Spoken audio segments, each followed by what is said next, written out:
May 14th, 2020. This is the appointed time and date for the monthly meeting of the Ada County Planning and Zoning Commission, so I will now call the meeting to order. The commission has been given the responsibility of reviewing development applications in the county's jurisdiction, and that is what we'll be doing this evening. Here's how the meeting works. A planning staff member will present a report on each application, including the most relevant points. The applicant will then be given up to 20 minutes to present their proposal. Testimony related to the application then will be heard from the public. Each person will have 3 minutes. The applicant then will be given up to 15 minutes for rebuttal. Anyone who testifies should begin by stating their name and home address. And now I will call the roll. Commissioner Blitman. Present. Commissioner Innes. Present.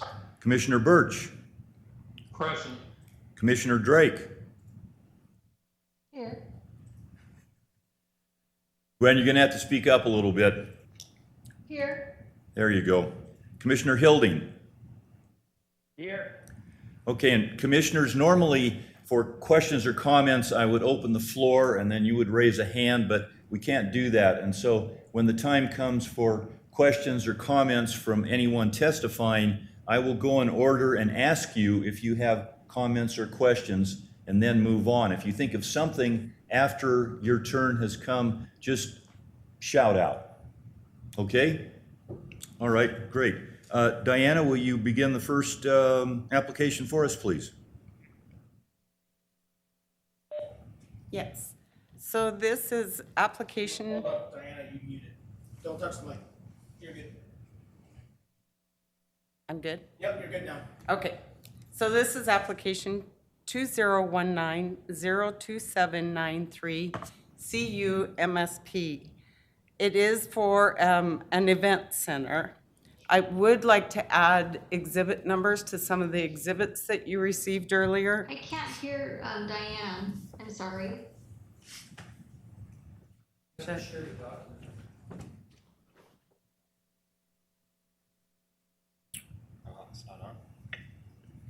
All right.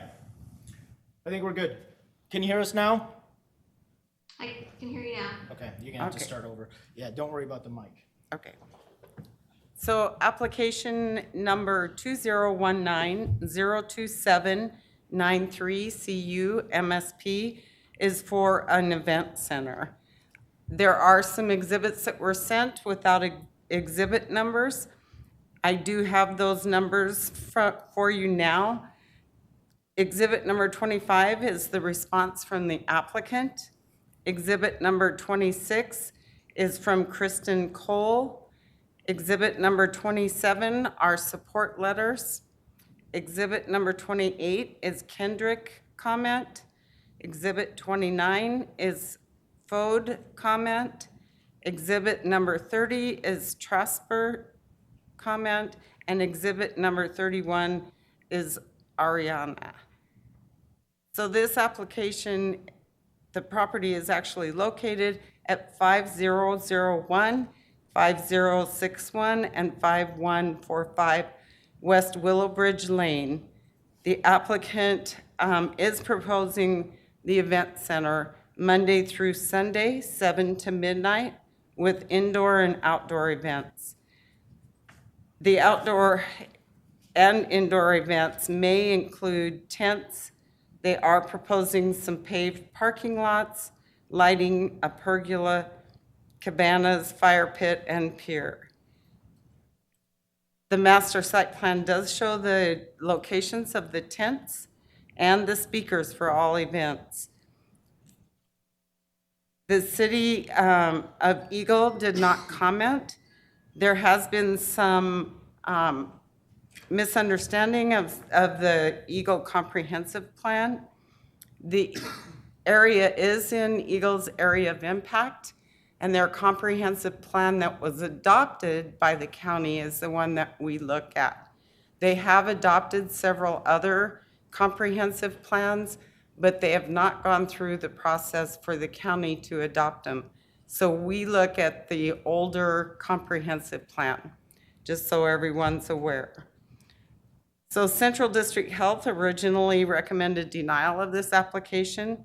They have been working with the applicant on several of the issues. The application will be conditioned to comply with the Central District Health requirements. So we did have limits on the number of people at each event. This facility could not have more than 500 people at any event. They will be limited to 59 days per year per DEQ on any event over 250 people. We've come up with a form. I know the applicant was concerned with some of that language that can be addressed at a later date. So there were some comments made by the applicant. You did receive those. Condition number 1, he did not agree with that condition. It added additional parking. The Ada County Code does, in Title 8, Chapter 5, Article B, 4J, does allow for the P&Z commissioners to add conditions to protect the public health, safety, and welfare to surrounding properties. There is another property that accesses that private road, which is not a part of this application. We did look at different cities for their parking. They did submit an application for the minimum parking spaces. Staff is recommending 175 parking spaces. That is based on 2.8 people per car. They will have to comply with the ADA standards. The one issue they have is the drive aisles do not meet the Ada County Code.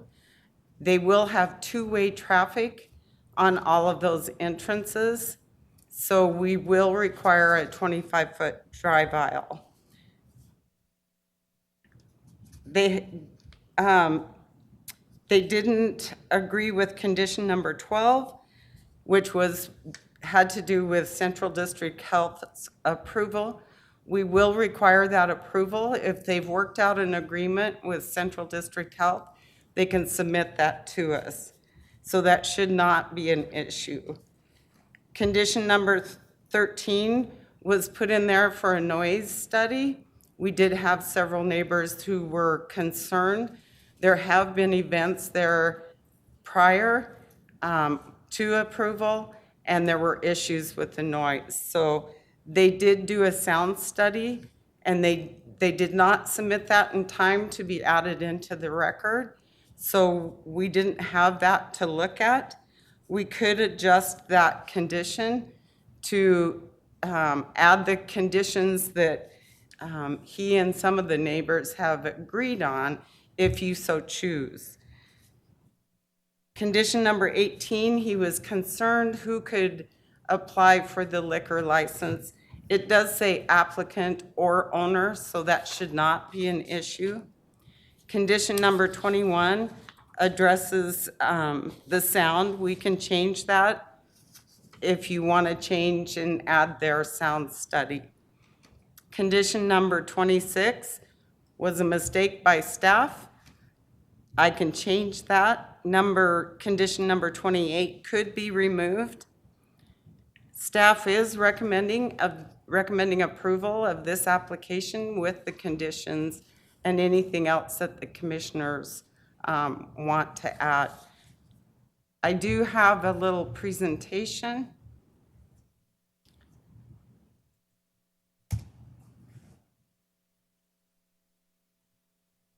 Jason.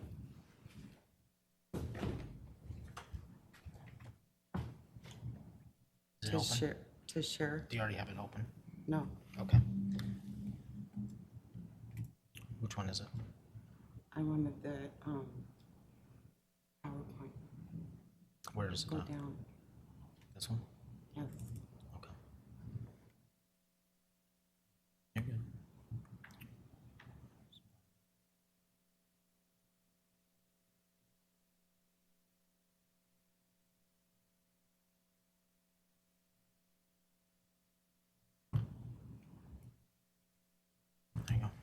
just use these. Okay.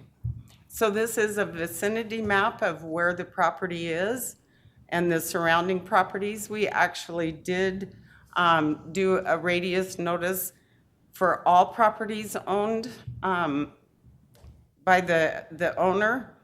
So it did extend further to the south. They own that property to the south and the property more to the west. So we did go the 300-foot radius as required by our code.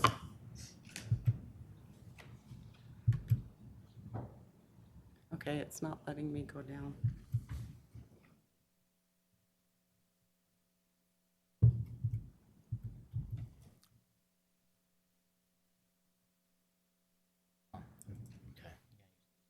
Okay, so this is the site plan that was submitted.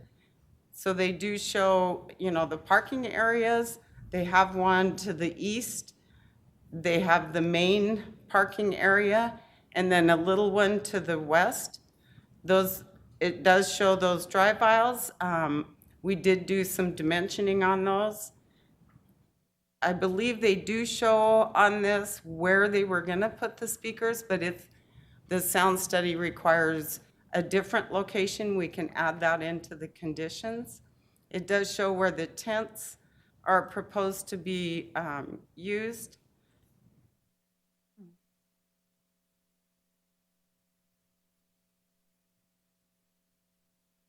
So this was the dimensions of the drive aisles. They're approximately 17 feet. We require the 25 foot.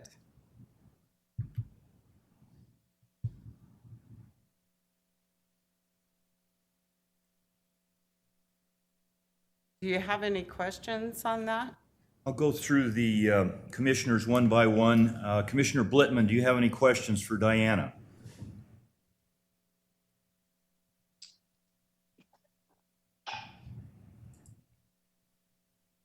Brenda, do you have any questions for Diana? I do not, thank you. Commissioner Ennis, do you have any questions for Diana? No, thanks. Thanks. Commissioner Birch, any questions? I do not. Commissioner Drake?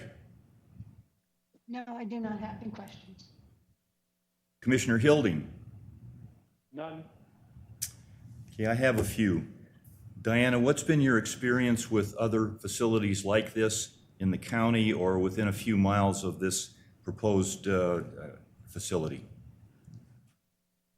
We have had several event centers have been approved. On a couple of them, we have required more parking. We look at the number of people that they're proposing and make sure that they have enough parking, enough restrooms, and what type of facility they're doing. As far as the parking spaces, it looks like you're about 40 spaces apart. We want 175, he's proposing 135. What's the status of that? I believe the applicant does not agree with the additional parking. We felt that from staff that they needed additional parking if they're gonna have up to 500 people. So if we require the 175 spaces and he does not agree with that, where does that leave us? He has to follow the conditions of approval for final approval of his project. Okay, or not follow through with the project? Or Correct. appeal to the county commissioners? Correct.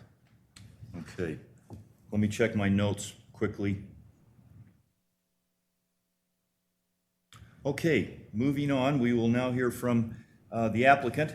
Sam Johnson, are you on the line with us? So, Mr. Chairman, just give me a minute. I have to transition Mr. Johnson over.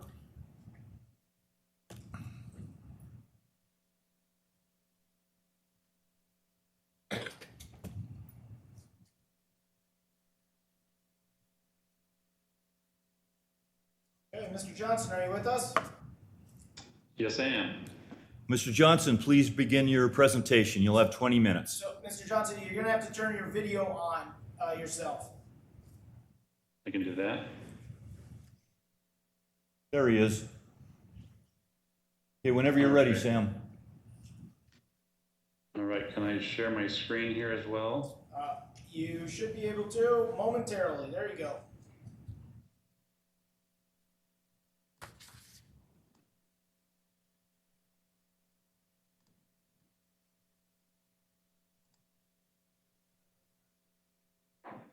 All right. Hopefully everyone can see that beautiful scene. My name is Sam Johnson, and my address is 2701 East Pine Avenue in Meridian, Idaho, 83642. And I'm glad to be here with you, and I appreciate everyone's time. I also appreciate working with staff on this application. And a couple of points that I wanted to just clarify on what Diana had mentioned. The private drive that accesses this property off of Linda Road is Willow Ridge Lane, and it gives access to 4 lots. All 4 lots are owned by the Thompsons, and but through the lots 1, 2, and 3 are a part of this application. But lot 4, it is not part of the application, but it is owned by Thompsons. And with that, I'd submitted my letter of response to the staff report a few days ago, and I had stated that we agree with all the conditions except for one, and that is the condition number 1 requiring that we add an additional 40 stalls to the parking.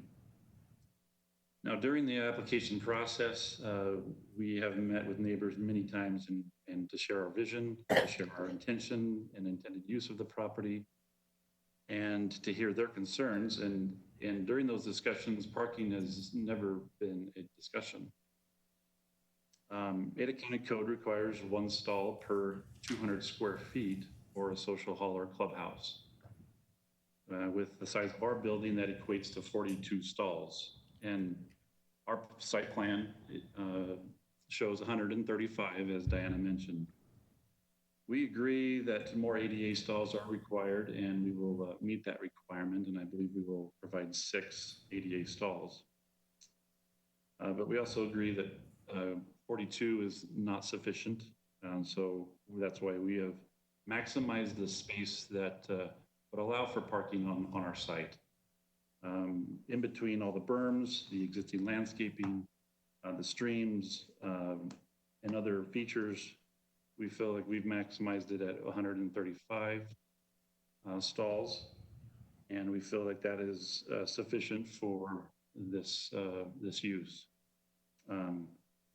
We have berms that are 8 to 12 feet tall, that if we did need to put more landscaping in, we would have to alter some of those portions of those and make room for additional parking. Adding more parking would also require that we would be adding more parking lights, and lighting is a concern that we'll get to later on. So we feel that that the increased requirement to add 40 stalls to the parking area is excessive, and we believe and we know that what we've provided with 135 is adequate, and it will be adequate in the future. So we request formally that we stick with the site plan with 135 stalls and not be required to add the additional 40. So as I said earlier, anyone familiar with the property has not shared a concern with parking, but noise has certainly been a factor. We've conducted a couple of sound tests out there with the neighbors, trying to find a scenario that would allow an event center such as this to coexist with the neighborhood. On March 17th and May 8th, we conducted these sound tests on the property, and on the 17th of March, we had 2 independent acoustic engineers present as well as the neighbor to the north, Ron Sally. The test was done to find a scenario where Willow Bridge could hold events and not negatively impact the neighbors. We learned a great deal from these tests, and as a result, we've agreed to implement some of our findings into our application. And we request the following list. We request this following list to be added to the conditions of approval.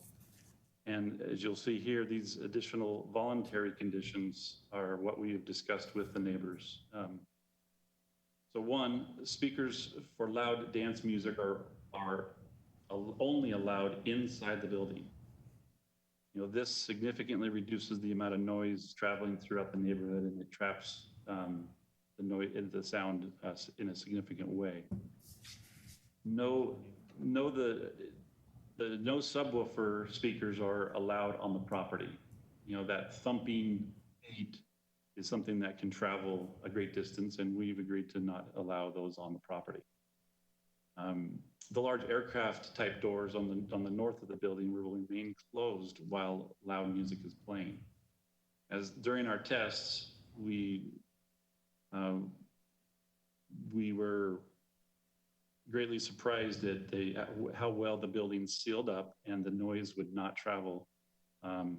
So that's a condition that we've self-implemented. Decibel levels will be monitored by venue staff during all events, maximum of 85 decibels inside the building. Now that's basically the maximum level that DJs will use for dances. Number 5, we will engage a single DJ company that will be contracted to comply with all the rules.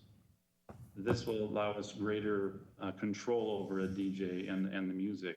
Rogue DJs in the past have caused problems. Loud dance music will stop at 9:55 p.m. Number 7, the soft background music and public announcement systems are allowed outside, but must be kept at a low volume, as to not interfere with any neighbor's quiet enjoyment of their properties. Number 8, we will provide a noise complaint hotline on our website in the event a neighbor is adversely affected by noise during an event for immediate remediation. And number 9, all exterior parking lot lighting will be turned off when events are not in use.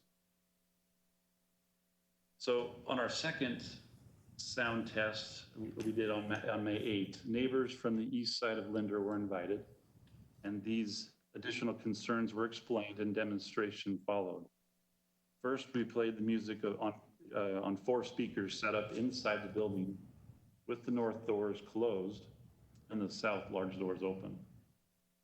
Neighbors who were present called their family members at home to see if they could hear the music, and no one reported being able to hear the music inside their homes or outside their homes. We continued the test by placing 2 speakers outside on the back patio and played the music again. Again, the neighbors called their homes, and this time they could hear the music. So this confirmed that loud music played on the outside patio of the building is a significant impact on the neighbors and has been an issue in the past. But this also confirmed that following these additional conditions, and particularly keeping loud dance music inside the building, eliminates the concern about noise. In fact, you can see on this map before you, we have signed statements from several of the neighbors that attended the May 8th and March 17th testing. And those, we will submit those to Diana on the record, but those are signed by the neighbors and showing that their support for this application as long as we abide by these additional conditions. So we want to submit these formally as conditions of approval tonight. And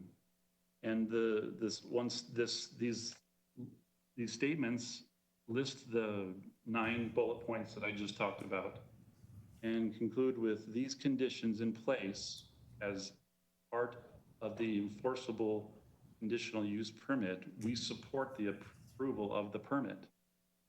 We believe that the event center as limited by the proposed permit is an appropriate use of the land. So these 7 dots that you see on the property or on the map show the close proximity to Willowbridge. They're some of the closest neighbors to this property. And they all agree with these conditions and support the application because of that.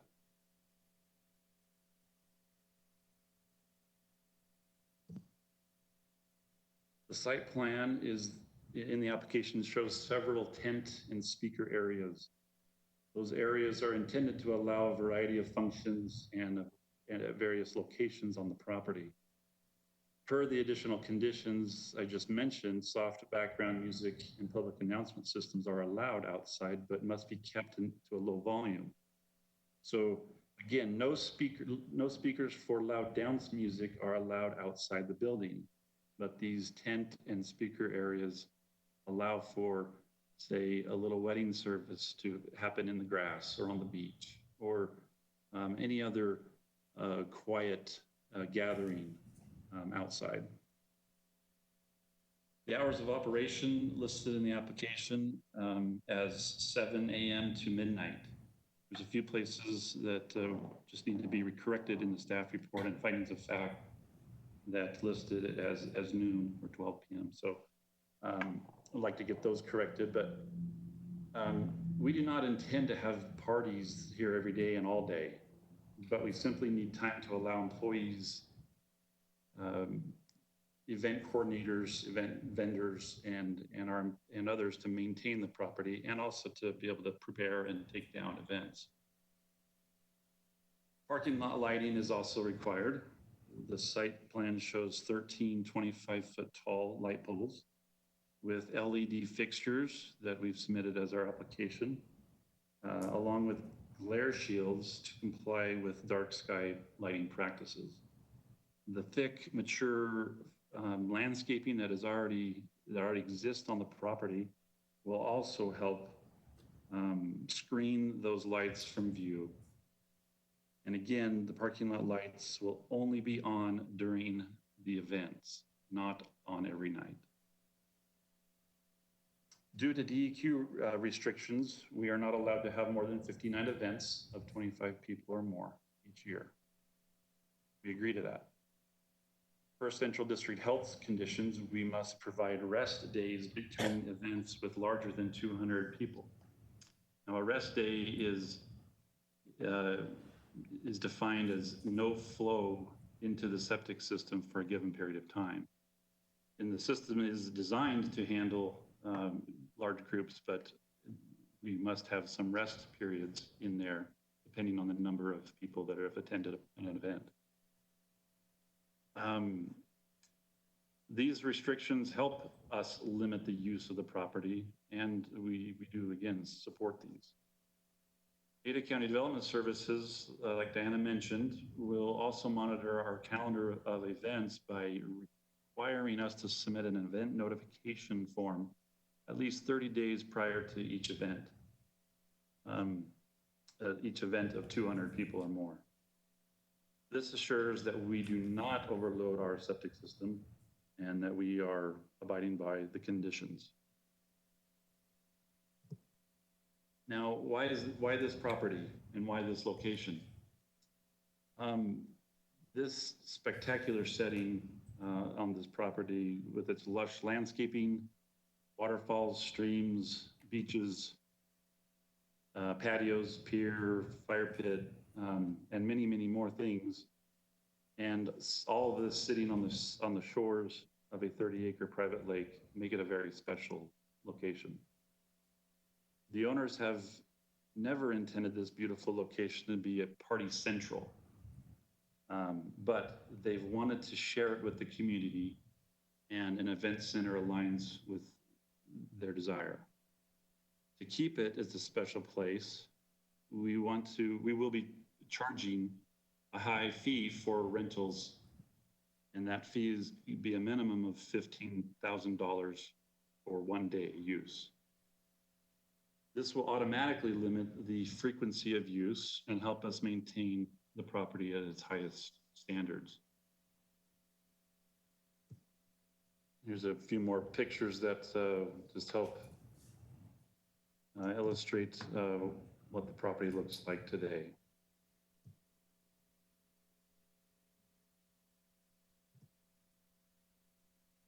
The event center is not in a typical subdivision. There is only one home within 1,000 feet of the event center. And can you guys see the entire graph here? Yes. Great. I just wanted to make sure. So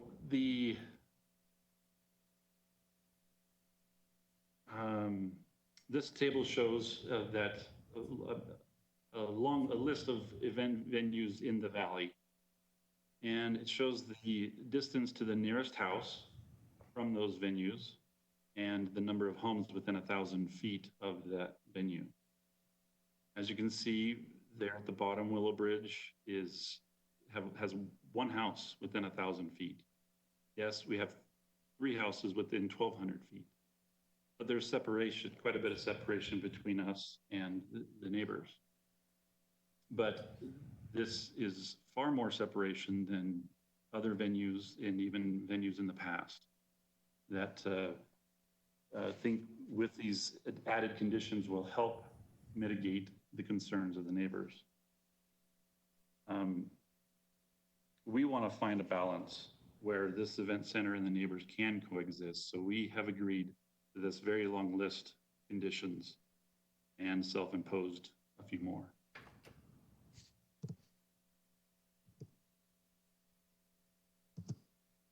Let's see. This property is in the Eagle City Area of Impact, and according to the Eagle Comprehensive Plan, the property is designated as a residential estate, but it is currently not in the city of Eagle.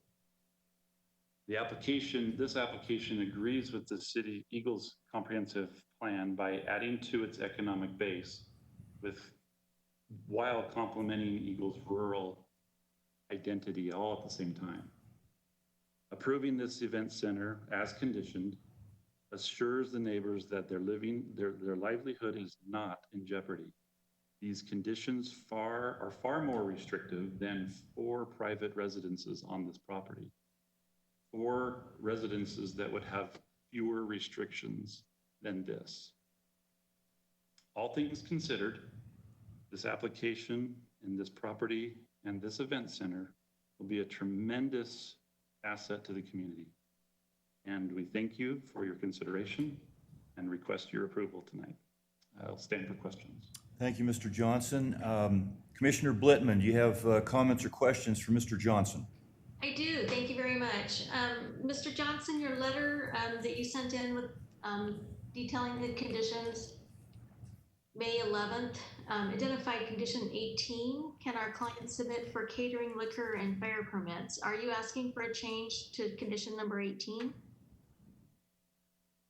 No, I'm not asking for, it was more of a clarification for, do we as the owner and applicant of the event center have to be the ones to fill out and submit for those permits, or can the event planner who's renting the space or the client? That was mainly just a point of clarification that I was looking for. Okay, and so that's been clarified and you're comfortable with the way that it's written? It'd be great to clarify it a little bit more. I understand from Diana that, it can be a catering company, or it can be someone other than myself, the applicant, or the owners of the property. Brenda, why don't you reserve that question for Diana after all of the others have testified?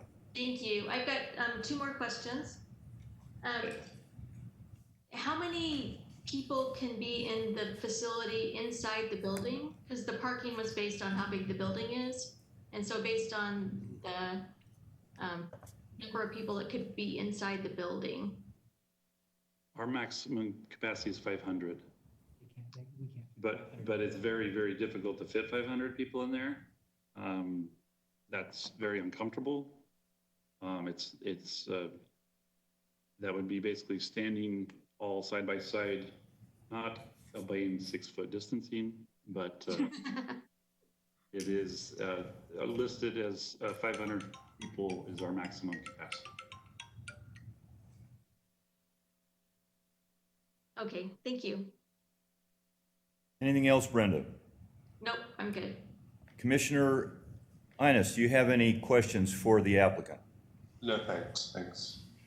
Commissioner Birch, do you have questions for the applicant? I do not, thank you. Commissioner Drake, do you have questions for the applicant? No, I do not. Commissioner Hilding, do you have questions for the applicant? I do, thank you.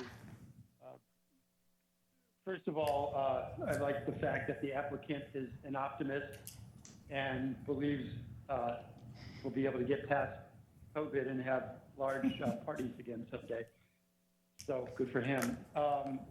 And I also have to say it's a beautiful looking building, and that kind of prompts my question.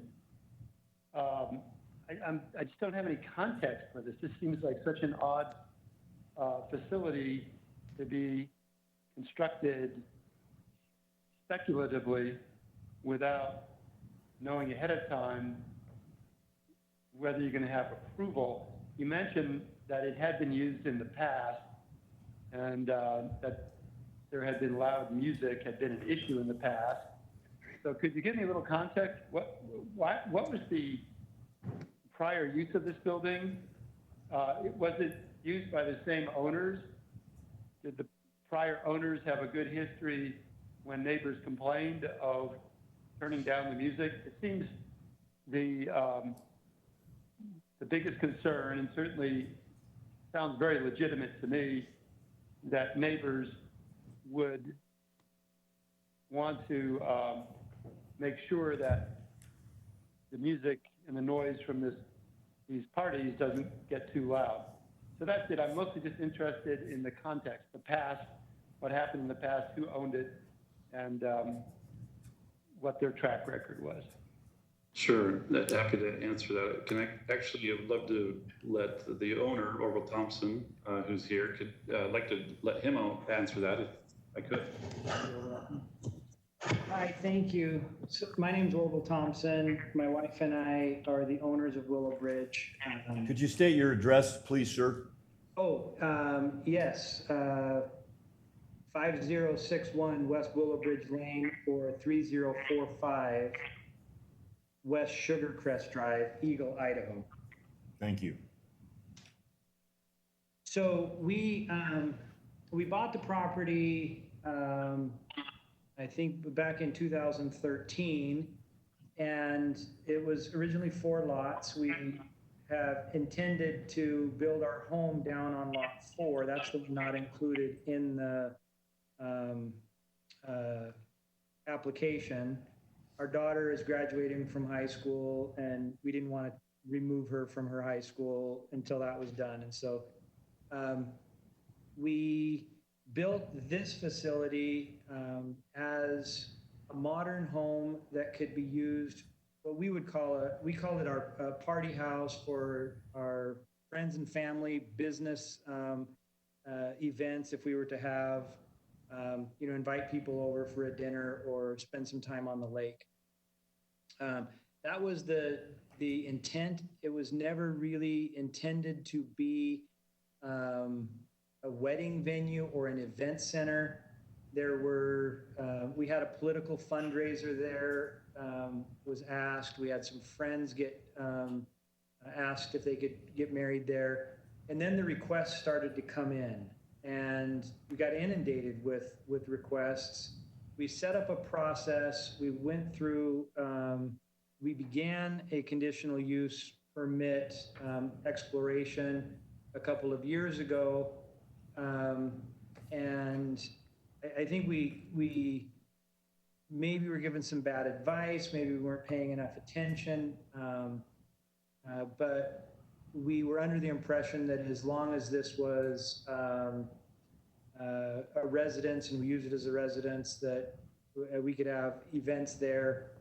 Obviously, that was wrong last summer. And so we had events there. Once in a while, the noise would get a little loud, and our friend across the street, Chris Doty, would call and say, hey, it's a little bit loud. Can you turn that down? And would work on that. We had a system in place where it kind of kept under control. We had an employee that was there whenever there was music. Last summer, we were traveling for business. We had a new employee that was there on the weekends, didn't have the control. There were a couple of very loud nights. When we were made aware of it, we changed that immediately. There were no noise complaints after we were made aware of it. That was when the county came in and sent a cease and desist order. We complied with that and started with this process. And here we are now. In terms of building this speculatively,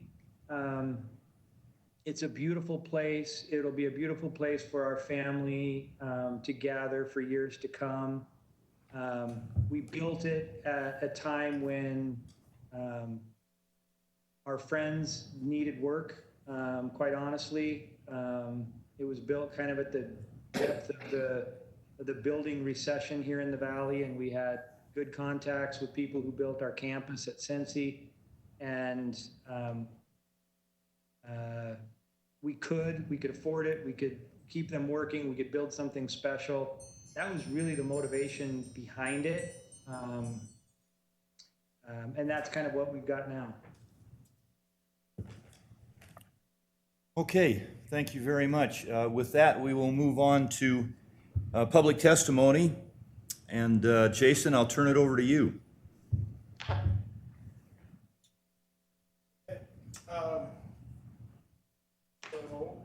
Marilee Morton is the first person we're going to bring in.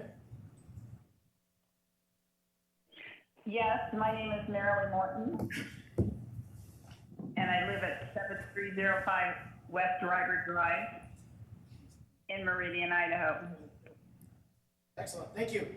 I am in opposition to this conditional use permit application, number 201902793 CU-MSP, for the use of the property as an event center and social hall. My property sits on a bluff above and less than a quarter of a mile to the south, overlooking this property.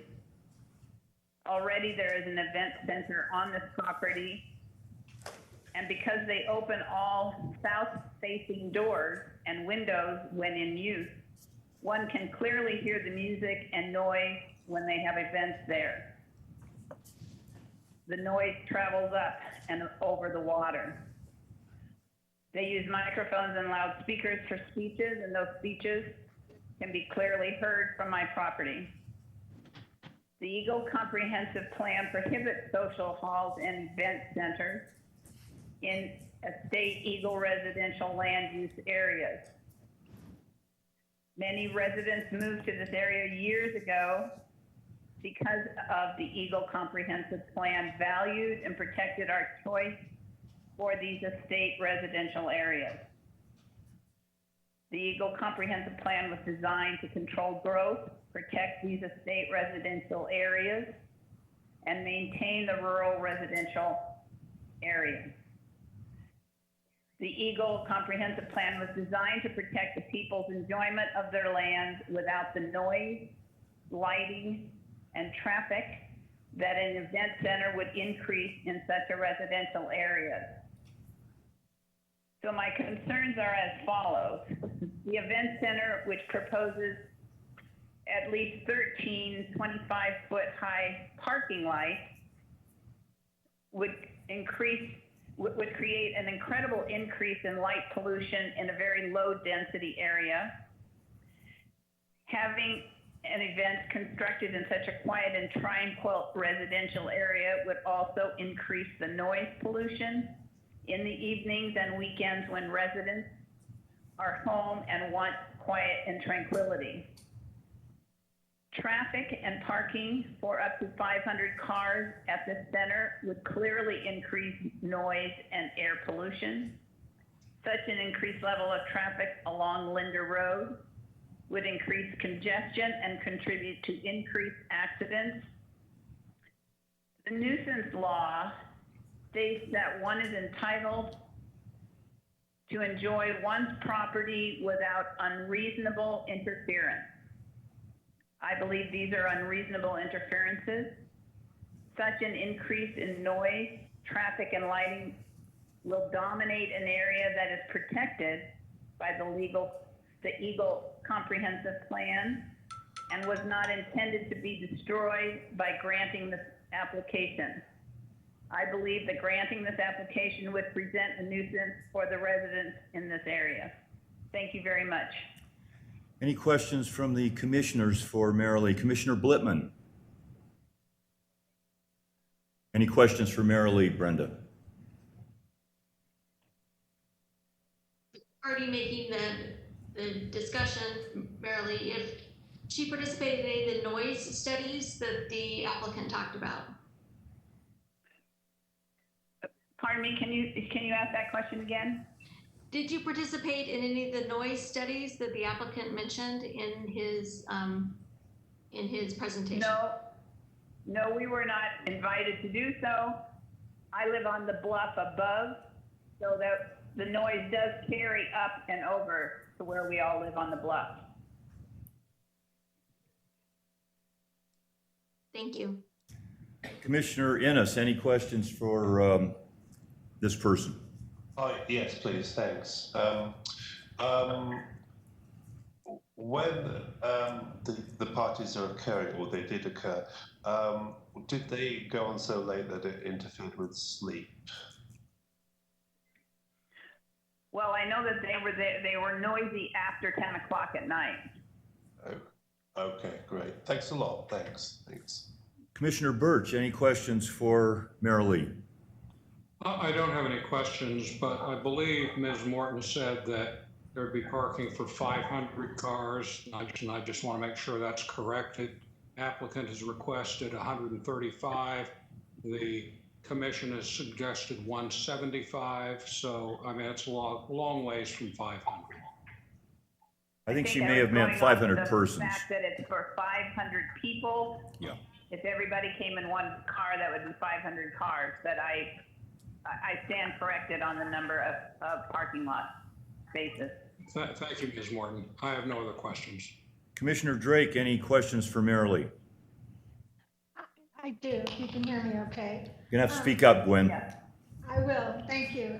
You had mentioned that there was already an event center at this location? There is a building, excuse me, I'm sorry, I didn't mean to interrupt. There is a building that they've used as an event center, and when they open all of those south-facing doors, the noise just travels and we can hear it. Are we talking about the same building? Because they sound like, is there more than one building? This is for Mr. Johnson. Is there more than one building that has those very large doors? There is a building that they've used for gatherings and music there already.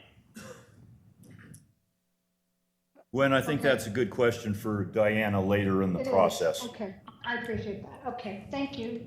Commissioner Hilding, Thank any you. questions? Paul, do you have any questions for Marilee? No question. Okay. Marilee, this is David Cuyo. I wanted to ask if you would have objections to the music if, as Sam states, it would shut off at 5 minutes to 10. Marilee, did you hear that? Excuse me, can you repeat that question? Yes. As Sam has stated in their revisions, if the music shuts down at 5 minutes to 10 p.m., do you still have objections to the noise? Well, I think that there that's in a, you know, I think the law says that, you know, music or noises have to be curtailed by 10 o'clock, so that would be acceptable. I think in the past it has gone beyond 10 o'clock, and that's where I'm coming from. Okay, I understand. Thank you. Our next person to testify is, go ahead and take that, Jason, please. Mr. Sally. And Mr. Sally, I have you on here twice. So let's try this. Are you with us, Mr. Sally? Oh, yes, I can barely hear you. Yeah. All right, thank you. My name is, I hear some feedback. Do you hear it on your end as well? Yes. Do you have two windows open? Yes.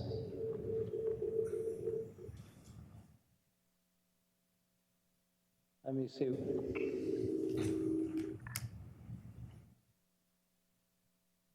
Okay, it's Ron Sally, 919 South Linder Road. I've owned this property since 1989. We got our first gravel pit permit in 1991. We spent 16 years creating 2 lakes out here. One around my home is 95 acres, and the one on what is now Orville's property is 34 acres. And if you've ever been out in this area, it's a very tranquil, serene neighborhood on the west end of Eagle Island. Originally, after Orville purchased the property from me, he came to me and talked about possibly doing a corporate event center for his top producers, and where they could come out and have seminars and have some recreation and be in this tranquil, serene setting. And I thought that was okay. I approved that, and one thing led to another, and now we are where we are. I have been out on my patio having dinner with friends where we would have to raise our voices in order to talk across the table because the music was so loud coming from this Orville's property. So we hired the acoustical engineer, and I think to everyone's surprise, with the 3 north doors closed, you couldn't hardly hear anything on my property. And I think Orville has gone to great lengths to try to maintain my quality of life here, as well as most of the other neighbors in the neighborhood. It appears that traffic and parking seem to be the biggest issue here. And having lived on my property now for the last 13 years, I can assure you that getting off and on Linda Road, no matter which direction you're going, is challenging because it is 50 miles an hour. I might suggest a solution to that, or a partial solution, and that would be 500 people, as Sam even said, does not really fit into the building, which means they will be spilling on the outside, on the patios, and then that loud noise just talking across the water. There's a lake between my home and this building, and sound just really, really carries. So Orville has gone to great lengths, I think, to do some things to help mitigate that, but the reality is I'm not sure why we really need 500 people in a venue like this that don't even fit in the building. So, because once you put them outside, then those voices carry a long ways, both north and south. So as a compromise, maybe 400 people is more appropriate than 500. Then the parking issues go away. It helps the ingress and egress off of Linder Road, and it seems to me a lot more of a logical solution to the problem. Let me see here, my notes. Mr. Sally, I neglected to say that you had 3 minutes when you started, so if you Okay, could wind one up in the more next thing 30 to- seconds. Thank you. One more thing would be that Orville has told me that they would not have any events on Sunday afternoons. And I see by reading the conditions of approval that less than 250 people, they could have 2 days apart. I would strongly urge you to keep them 3 days apart at a minimum. Thank you very much. Thank you. I'll go through the commissioners to ask if you have questions for Mr. Sally. Commissioner Blittman, any questions? I don't have questions. Thank you. Go ahead. I'm sorry, you said you have no questions. Yeah, I don't have questions. Thank you. Okay, folks, you're going to have to speak up remotely. It's difficult to pick you up. Commissioner Ennis, any questions? Hi, again, it's the question about noise after 10 o'clock. Did it prohibit your sleep? So this is to Rob. I'm sorry, what was your question? Did the noise given off by the parties and the events, did it stop you from sleeping late at night? Yes, it did. But more importantly than my sleep, I'm entertaining on evenings as well. And last summer, we would be sitting at the outdoor dining table, and we actually literally had to raise our voices to talk across the table because the sound was so noise coming from 200 yards away. So I think limiting things to 9:55 are extremely helpful and absolutely necessary. And I think the biggest issue there is enforcement. And, as a developer, I can understand that conditions of approval are extremely important, and sometimes the enforcement is tough, but I think having a hotline number, as they suggest, where the neighbors can call if they're being unfairly inconvenienced by activities there, is very appropriate, and I commend Orville and Sam for offering to do that. Great, thanks a lot, thanks. Commissioner Birch, any questions for Mr. Sally? I do not have any questions. Thank you. Commissioner Drake, any questions? I have no questions at this time. Commissioner Hilding, any questions? No question. All right, Jason, I'll turn it over to you for the next person. And folks, for all of those of you who are testifying, please do your best to limit your testimony to 3 minutes. Thank you.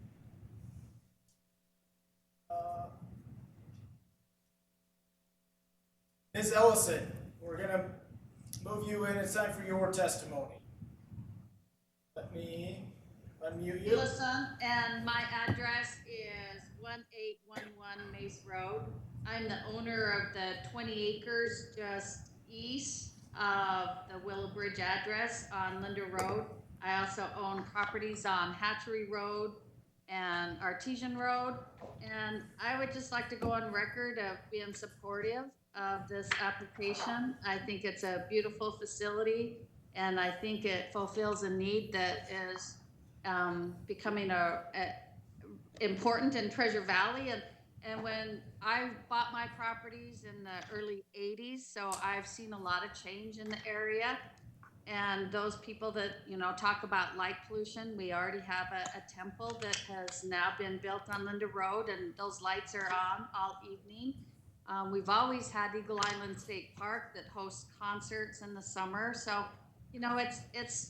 I think it's a great thing that they're offering this to the community. And I appreciate the sound studies and the conditions they've offered voluntarily.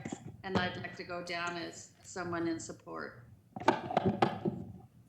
Thank you. Commissioners, any questions for this testifier? Commissioner Blittman, any questions? I wondered if the person testifying could talk about the noise that they hear at their house in prior events, and if they feel like the two-part question, have they heard noise in the past, and do they think that the mitigation items offered by the applicant will improve those experiences? You know, I've heard, like I said, I can hear the concerts that go on at the state park. So, I mean, it's something that you just know. And one of the biggest things that I've noticed in the past 30 years of having property there is the road noise on Linda Road. So we just know it's become a much busier place. And I do think the sound studies and the things that they've offered to do will really improve things. Thank you. Commissioner Ennis, any questions for Ms. Ellison? No, thanks. Thanks. Commissioner Birch? No questions, thank you. Commissioner Drake? No questions. Commissioner Hilding? No question. All right, we'll proceed on to the next testifier. We're gonna bring in Mr. Tim Gibson. Gibson, Yes, Please start by giving us your address.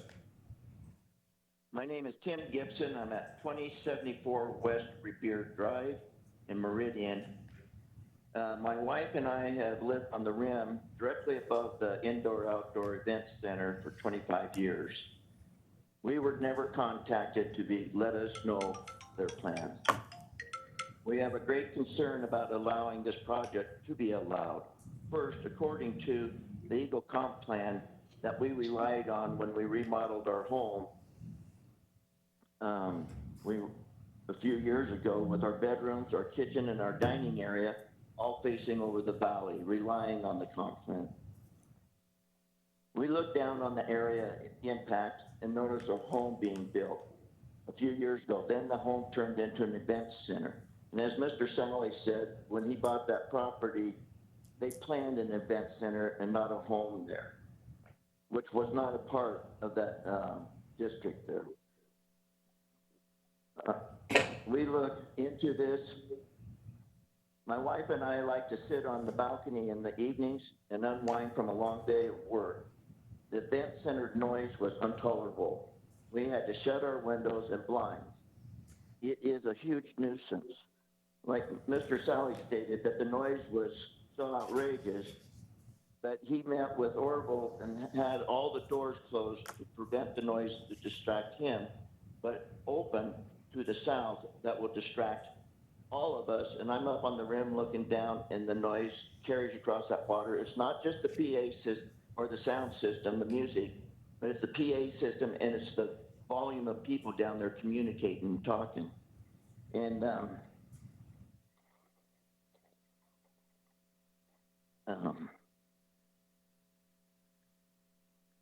well, it drove us back into where we can't access or use our backyard to the point that we like to use it.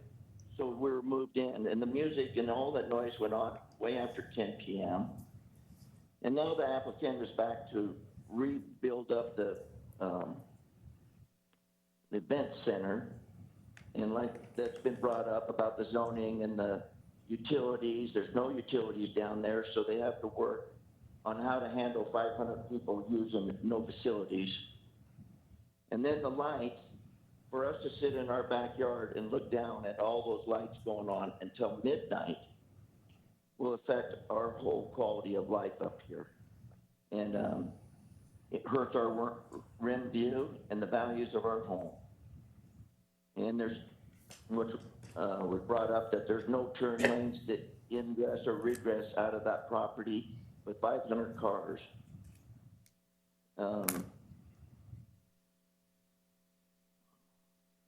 The sound tests were done. We were never involved in any of it. And it's not just, like I said, the music playing. So if they moved it inside and shut the doors, you still got the PA systems outside. You still got the people gathering outside and that nuisance going on. I guess I would ask that you deny this application. Thank you. Thank you, Mr. Gibson. Any questions for Mr. Gibson? Commissioner Blitman? No questions. Thank you. Commissioner Ennis? No, thanks. Commissioner Birch? No questions, thank you. Commissioner Drake, No questions.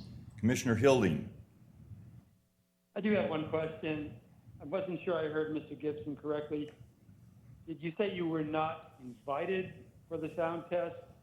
Or Yeah, we were never invited to any of that or even knew, that it was going on. We didn't know it was built as an event center at the time that it was built as an event center. Thank you. perhaps Sam Johnson can address that point in his rebuttal. Jason, who's our next testifier? Mr. Yersa, you're up. Hello, hi. I'm Sursa. I'm at 1450 Artesian Road. It's across Linder. First, thanks to the commission for the opportunity to speak on this. I submitted a letter on March 5th stating several reasons why I believe this application should be denied. And I'd like to highlight the most important issue with this testimony. My main objection rests on the City of Eagles comprehensive plan that is adopted by Ada County. That plan clearly calls for this to be residential estates. And it's defined as large unit lots, 1 unit lots with small agricultural use. And in my mind, that's in line with Ada County's designation as rural urban transition, and that Eagle feels that this area is transitioning from rural to more of a dense use. But the big distinction is that this transition is from rural to residential. And this particular use is commercial. It's not residential, it's not agricultural. And I understand that they're putting a lot of effort to mitigate, and it's very much appreciated that they are. However, under the comp plan, the City of Eagle, this is a prohibited use. And the plan doesn't offer an exception for that rule. And there's no conditions that should be available to use this property in this manner. I could go on and talk about the lighting, the traffic, the unamplified sound that we hear. But the basic fact is that all of our neighbors, me and my neighbors, purchased our properties knowing that Eagle Island is a unique area. It has quiet enjoyment that we desire, and it was protected from commercial development for decades under the comp plan with the City of Eagle. Eagle just did a thorough review and revisions, and the support from Eagle is still the same, to keep this residential feel and protect these type of uses, or the residential use. We purchased our properties based on this protection, and this allows, and to allow the commercial use in this uniquely designed areas rips that protection away, and in literally this case, destroys our quiet enjoyment of our properties. In 2015, this commission approved a similar social hall that we appealed to the board of Ada County Board. The City of Eagle wrote a letter January 15, 2015, supporting our appeal. The board denied that application. Nothing has changed. This type of use is prohibited in this area, and that's why I respectfully request the commission to deny this application.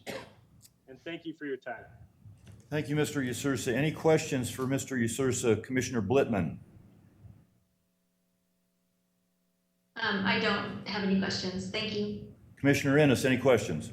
Hi. Again, it's back to the noise late at night. Again, I just need to clarify if it's affecting people's sleep after, 10 o'clock, 11 o'clock. Well, it affects my kids' sleep after 7 o'clock. Good. There's a lot of sound study, but the fact is that I could hear amplified noise, crowd noise. And in the summer when we want to leave our windows open, our kids can hear that as well, and they're like, what's going on? And it's tough to kind of get them back to sleep. Right. Thanks a lot. That tells me a lot. Thanks a lot. Thanks. Thank you. Commissioner Birch, any questions? No, I have no questions. Thank you. Commissioner Drake? No questions. Commissioner Hilding, any questions? Yes, if you could give me a little bit more detail on the 2015 precedent where a similar project was denied. Was that in the same immediate area? Yes, exactly. It was fairly close to my house. It was on the property across Linder and about one other property away from this one. The entire area is designated the same. And that application went in a very similar manner. It operated without approval. And then once this process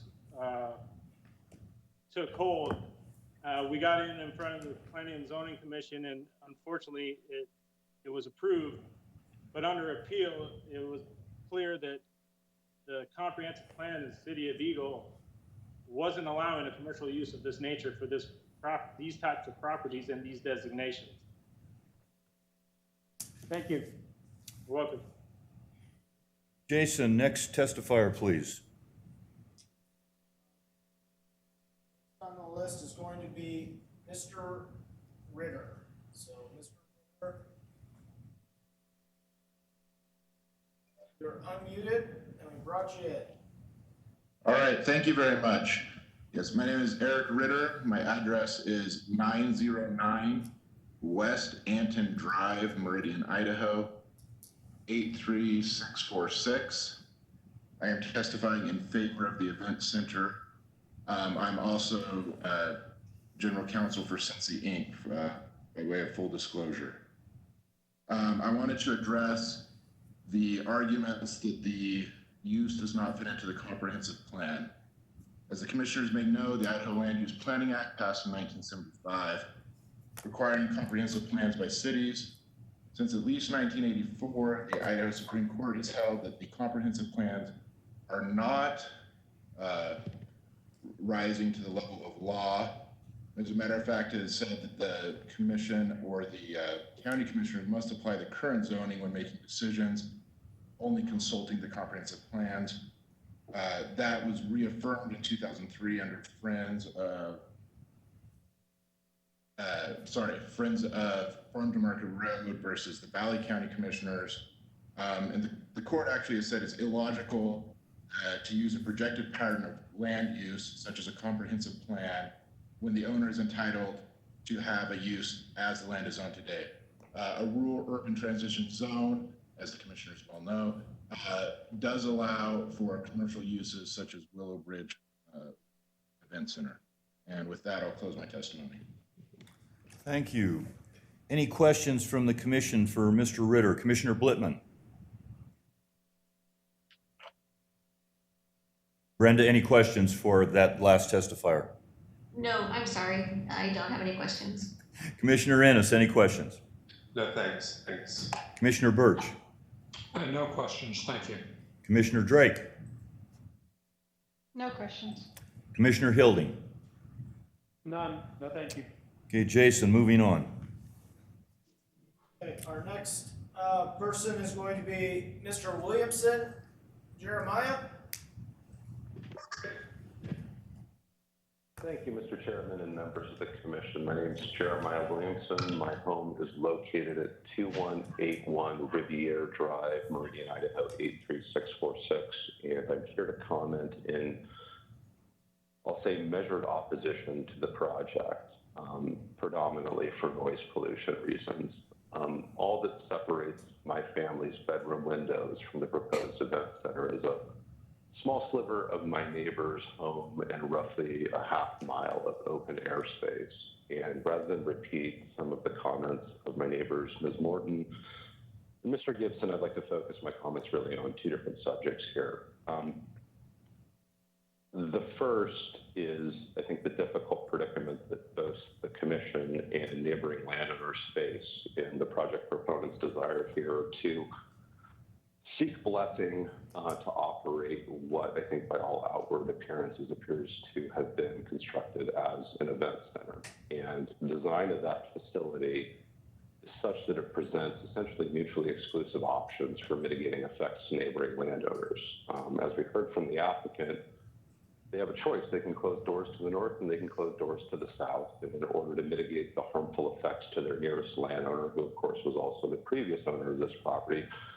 They proposed closing the doors to the north. The ironic consequence of that is to open the doors to the south, which face the greatest concentration of residences within this area, including mine.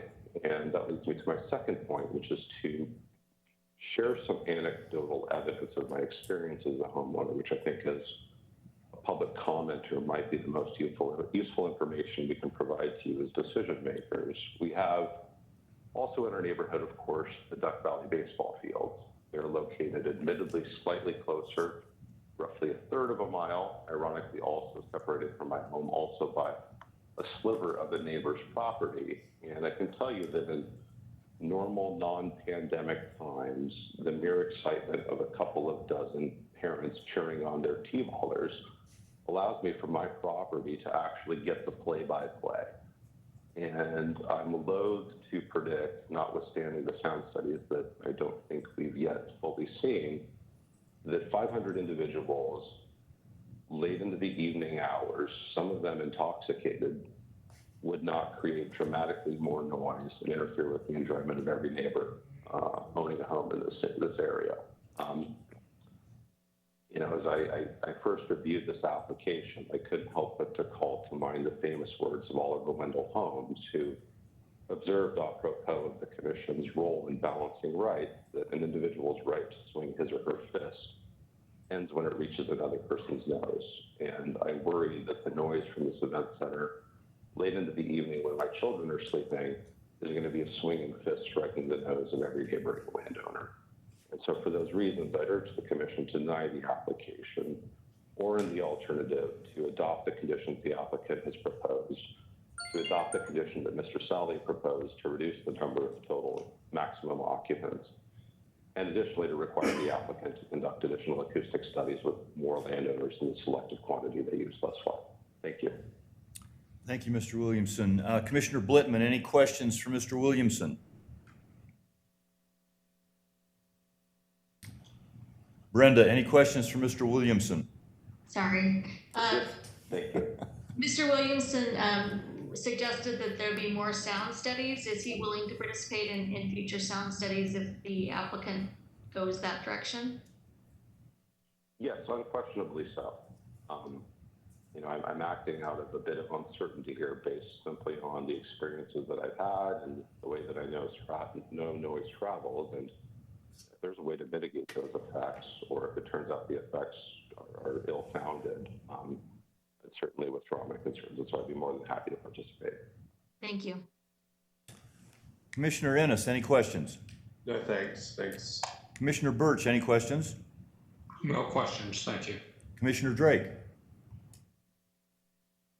No questions. Commissioner Hilding? No questions, thank you. Jason, next. Okay, our next, Rogani, Photo Rogani. Mr. Rogani, are you on the line?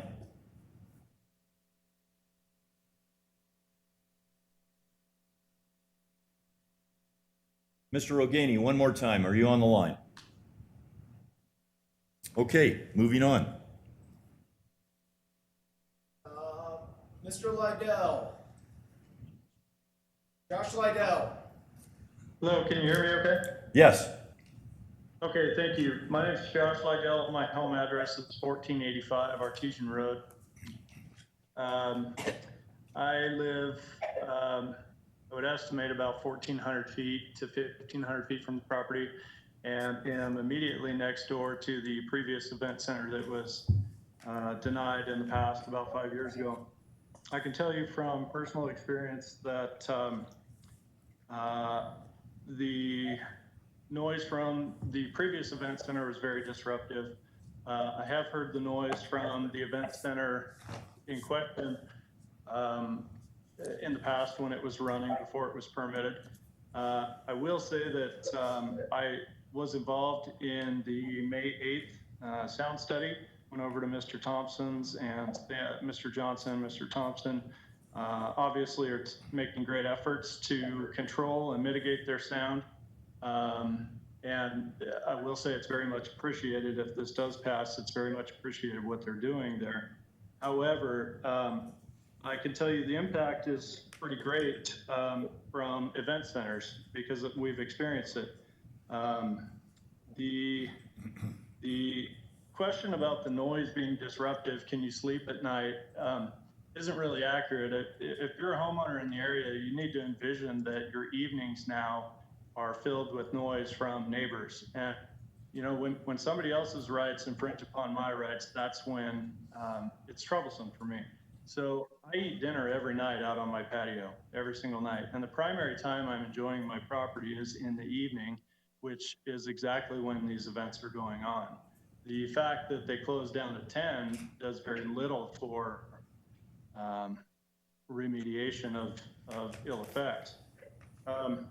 The point that, you know, sound studies have been done, and I will say, once the subwoofers were gone, we didn't hear the sound at our property. But the crowd noise was not part of the sound study, and the outdoor PAs that are in the proposal were not part of the sound study.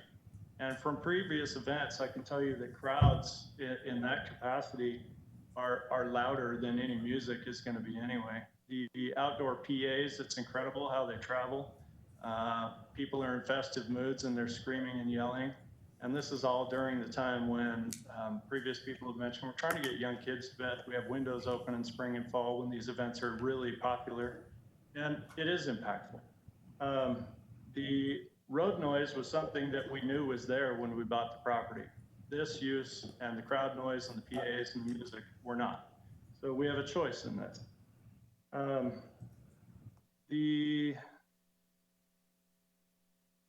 The biggest thing that I'm worried about is a precedent being set that event centers are okay in this subplanning area for Eagle. I think the city intent for Eagle should be sought, and we should find out, at least give some regard to what the city of Eagle views this area as, and that can be done by looking at the comp plan. Even in 2004, which is a very outdated comp plan, but even in that one, it shows that this is residential estate and not a commercial area. So, and then especially if we look at the updated comp plan from Eagle and work on off of a more current comp plan, the intent clearly is that it's residential. I'll stand for questions. Any questions for Josh? Commissioner Blitman? No questions, thank you. Commissioner Innes? No, thanks. Thank you. Commissioner Birch? No questions, thank you. Commissioner Drake? No questions. Commissioner Hilding? No question, thank you. Okay, Jason, next.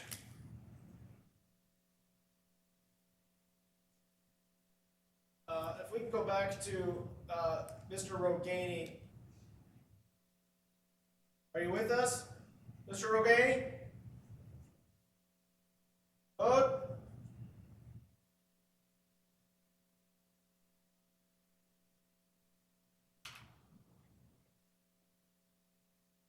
Okay, still no response. I have somebody who called in via phone, and I'm not sure who it is, so I'm unmuting them now. Well, that was me. Oh, who is this?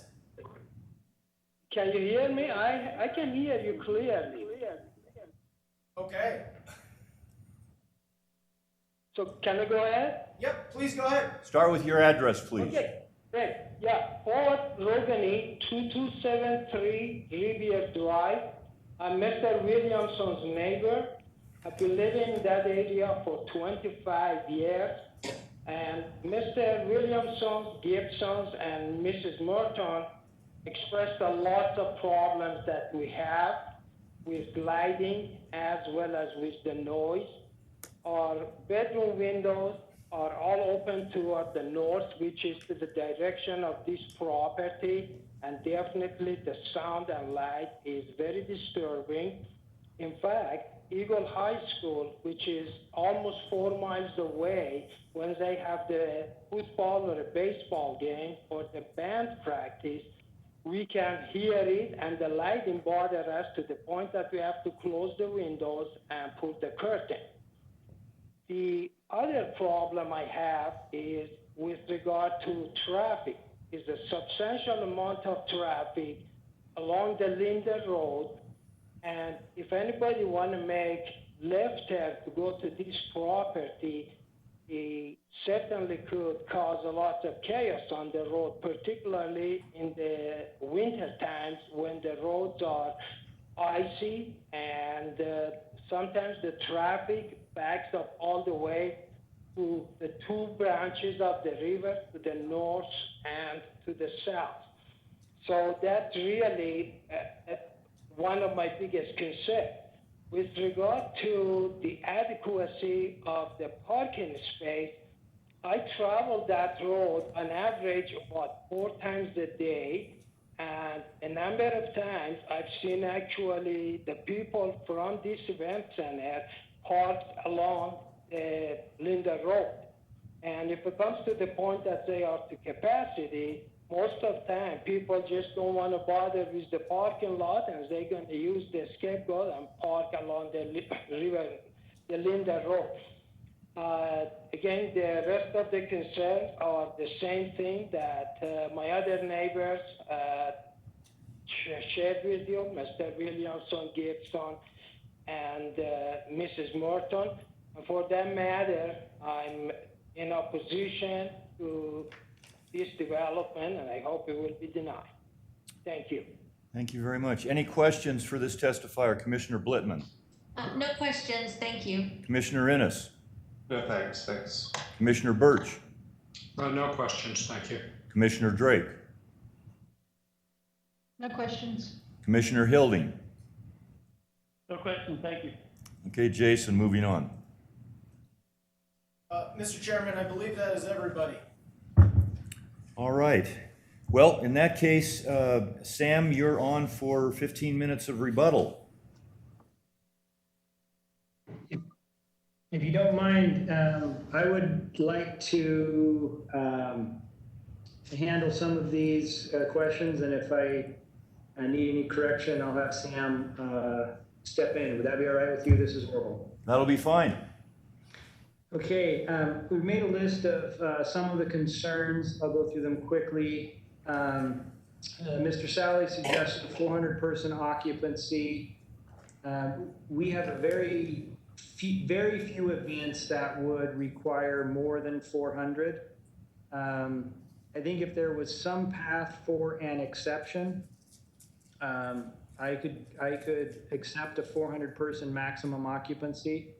There are times where I could see a day event where people are enjoying the lake out on the beaches. An event like that might get more than 500 or more than 400 up to 500. But that would be rare.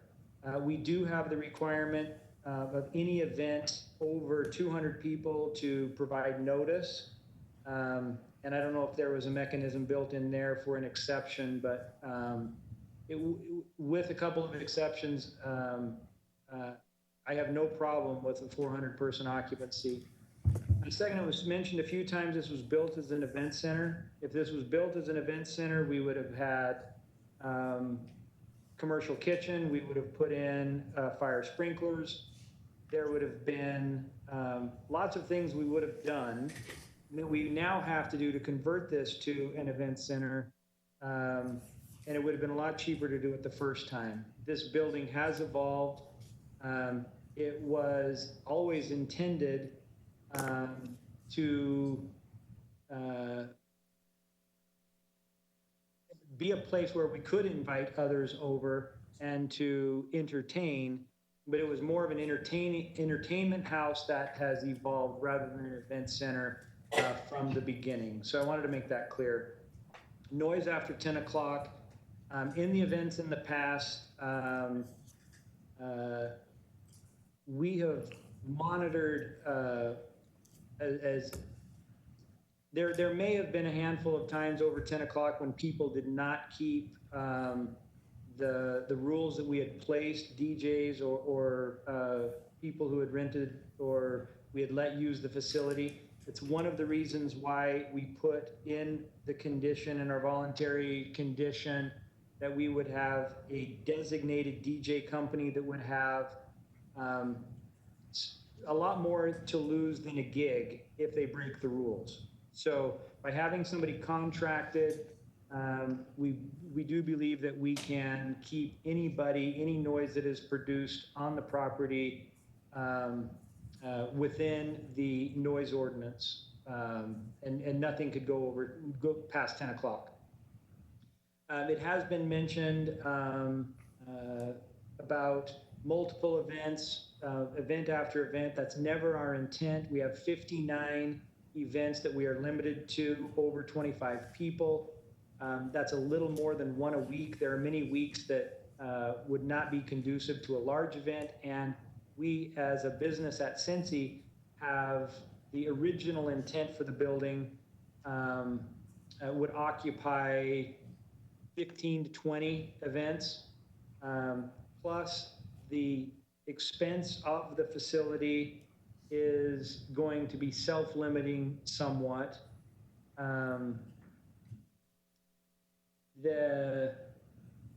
The other parts of it being, the self-limiting nature of it also speaks to the notion that this is designed to be a commercial venue. We're asking for conditional use within a residential zone, not a rezone. Mathematically, this would never be a commercially viable business. The only reason we are applying for a conditional use permit and allowing people to use it for events is it's to share.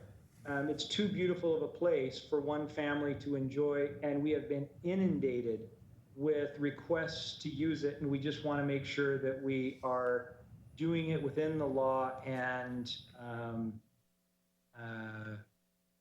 above board and according to code. With regard to the sound studies, we apologize. We are unable to invite all neighbors. Most of the ones on Rivier are a couple thousand feet away, so they are not within the 300-foot, even of the property that I own directly to the south of this property.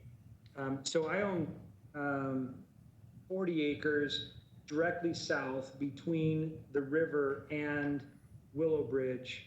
We also bought a home on Rivier with plans for an estate home up there. We are committed to this community. We're committed to this area. Our intent is not to turn this into Party Central, like Sam said, and we like the self-limiting aspect of it. The facilities are beautiful, but they are also have some constraints, and those constraints will not allow it to be used more than infrequently. With regard to the sound study that we did, my goal after, I love my neighbors. We have disagreed a few times. We agree most of the time. We always choose to be agreeable. Many of the people who are even talking about being opposed to this, I would regard as friends, and I appreciate them, and I hope we can be friends moving forward. The point of the sound study was to identify qualitative sound, not quantitative sound, because decibel meters actually don't pick up what the human ear can be annoyed by, particularly with ambient noise, road noise, and things like that. So after we did the sound study with Ron, what we closed the north doors because there is nothing to the north that guests would, it's not a place where guests would want to go. To the south, we're moving on to the patios. And the ingress and egress from the building onto the patios is very important for the function of the building. So what we did is we set the sound study up where we put the DJ as loud as can be, as loud as possible. No one would have the music that loud. We opened the doors, and when we turned the subwoofers off with the doors open, none of the neighbors that were there had friends at home, and we even had somebody renting our home on Rivier, making sure they didn't hear the noise. When we followed these conditions, not only was it not annoying, no one could tell that we had music on. The music can't be contained far below the standards of the ordinance, and what I call a good neighbor standard, not a legal standard of avoiding noise nuisances for the neighbors. And I'd be happy to replicate that test for any of our friends on Riviera that did not get the opportunity to participate. The noise didn't travel to the edge of the property. And that's another distinction. Our property is in the middle of 100 acres. It's a beautiful setting along the Boise River. When we look at other event centers around the county, one, we know there's not enough because of the demand that comes, but there are also event centers that are attempted or being proposed that are within a couple 100 feet of neighbors. There's no way they can maintain or contain noise. There's no way they can contain the traffic the traffic and the parking like we can. We're 800 feet away from Linder Road, and we've never had an event that has enough cars that don't fit in our current parking spaces. So it's completely irrational for somebody to park on Linder Road and walk 800 feet when there are parking spaces that are available to them. Plus there's a gate that they would have to walk through. There aren't neighbors that are, whose property will be trespassed by guests of ours because it's in the middle of 100 acres. So my question really is, if not here, where? Where in the valley is there a better place for a high-end wedding venue that can service the needs of those looking for an event that they could otherwise only get in Sun Valley or perhaps McCall? Let's see. The lighting. Our lighting engineer, in talking with us on the parking lot, we wanted to get the lowest impact lighting because we are in agreement of an enjoyment of dark skies. And our lighting fixtures, as you can see, are dark sky compliant. They are cast down. The reason why they are at that height is because the height can allow for lighting of the parking lot without creating sideways broadcasting light that can be perceived by others, even those that are up on a bench looking down over the property. To those who have been bothered by music in the past, first, let me say I'm sorry to, I feel badly about it. And I'm committed to a good neighbor standard, not a legal standard. That's why we voluntarily added to the staff conditions this noise, these noise mitigation conditions, and had neighbors who were vehemently opposed to this come to the study so that we could convince them that we could coexist and actually create something in this neighborhood that would be a benefit to the neighborhood rather than a distraction or a detraction from it. Is there anything else I'm missing? You know, our ability to contain the externalities created by an event center is greater than any place in the valley. It's accessible, yet it can be contained. We do have to be more careful than we have been in the past. We do have to employ measures that keep noise under control, but we believe that we have proven that we can do that.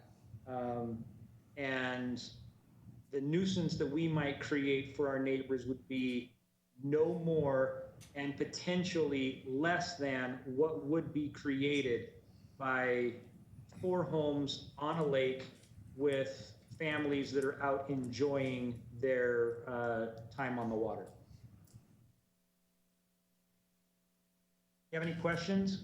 Yes, thank you very much. Questions for the applicant, Commissioner Blittman. Thank you.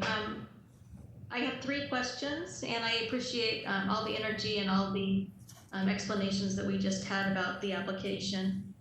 You mentioned that you would be interested in having some process to have up to 500 people on occasion.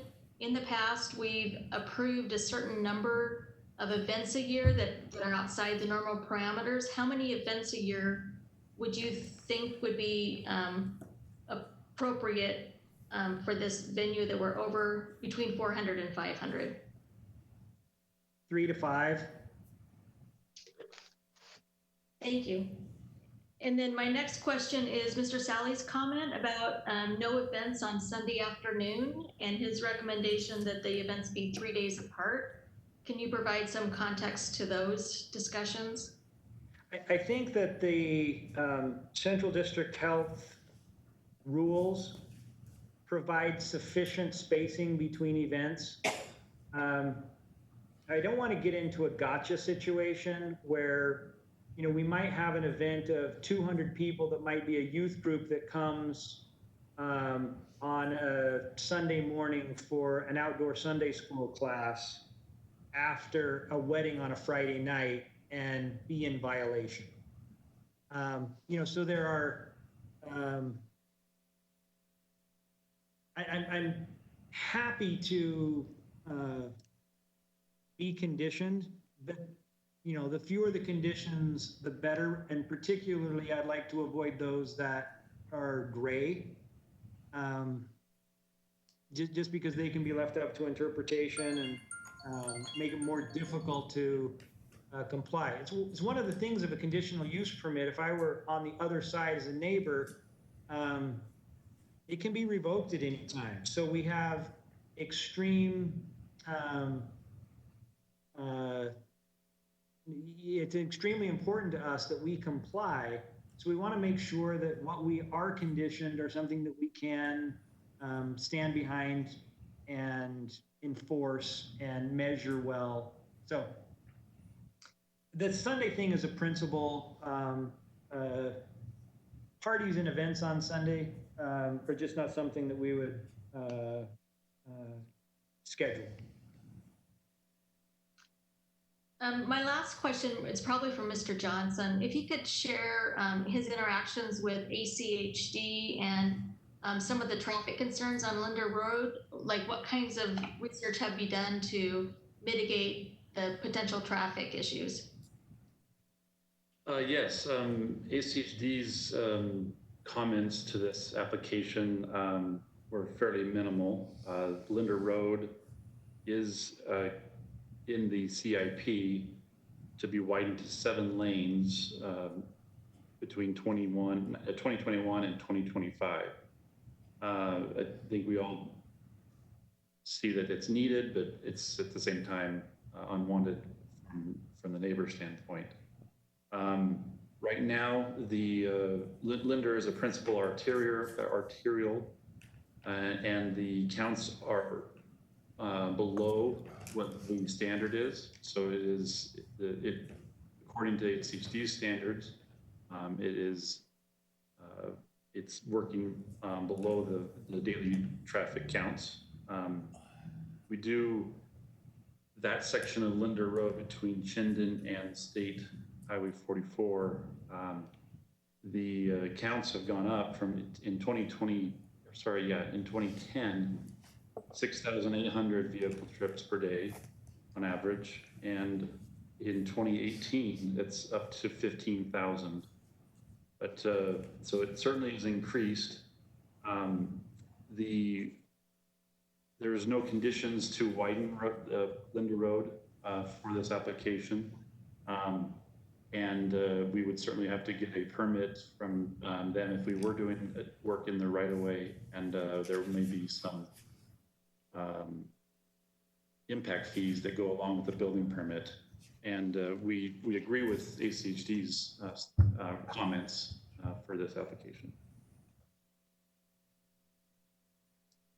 Thank you. That's it for my questions. Commissioner Ennis, any questions for the applicant? Just the one.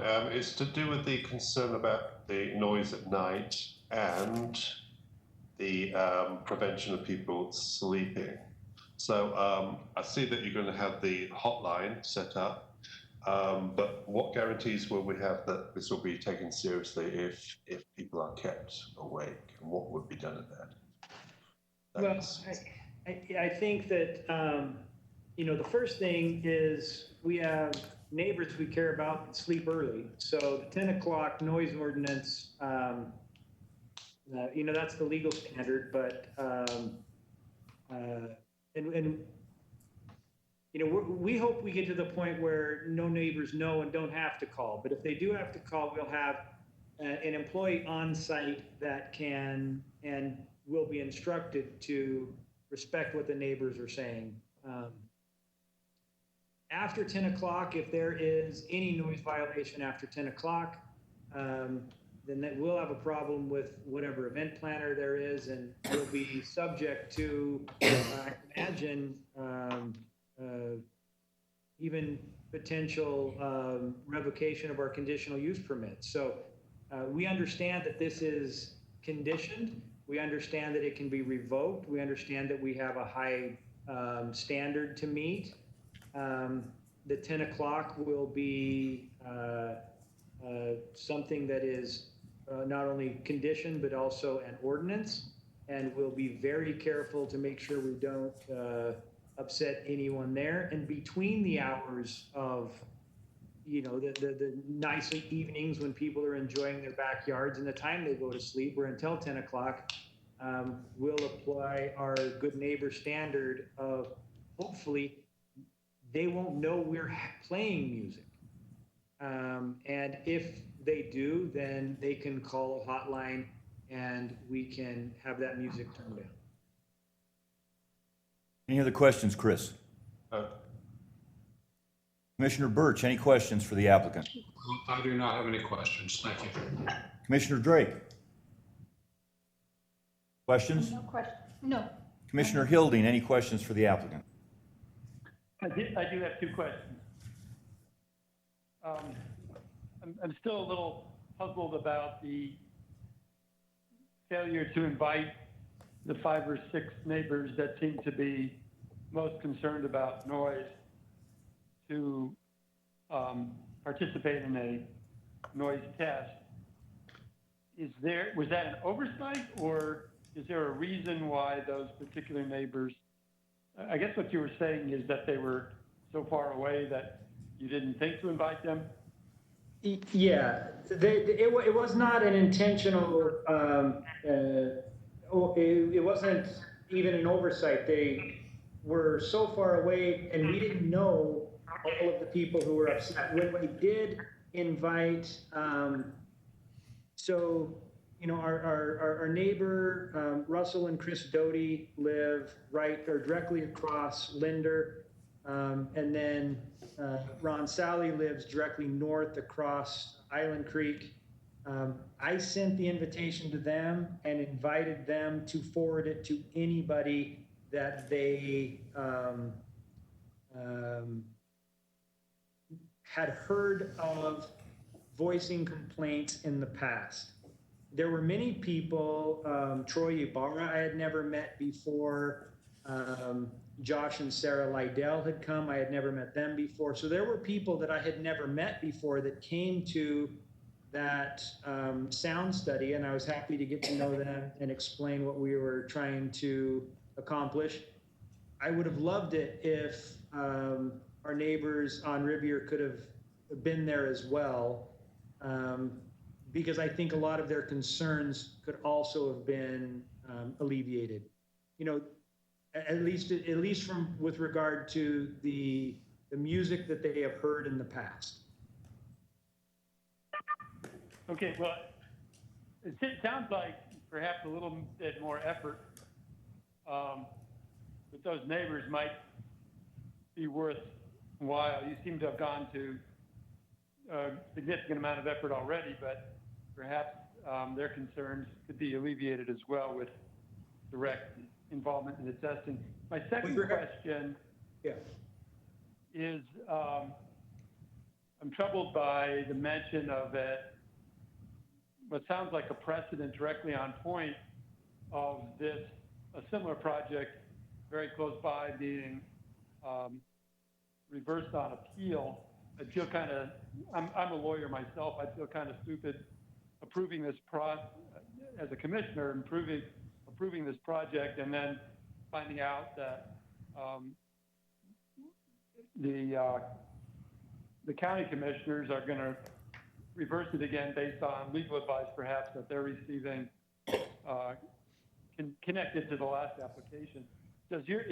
Can you or your general counsel speak to that prior precedent?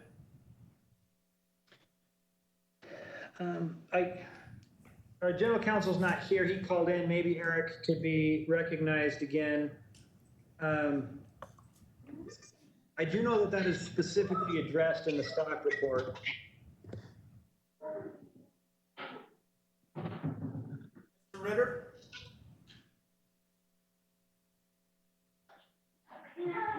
Mr. Ritter? I'm on mute. Nope. You're on now.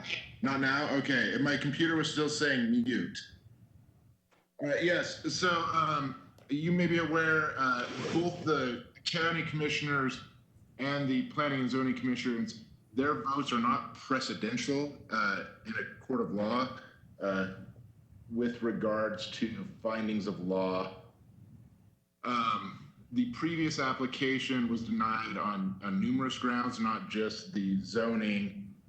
There were the issues with the noise from neighbors. There were complaints about urination outside the property. And so after the planning and zoning commissioners had approved it, the neighbors then appealed to the planning and zoning, to the board of commissioners at the county, who then denied it based on the neighbors' concerns. For it to be presidential, then the landowner would have needed to go to judicial appeal, and then based on the judicial ruling, that would have been precedential.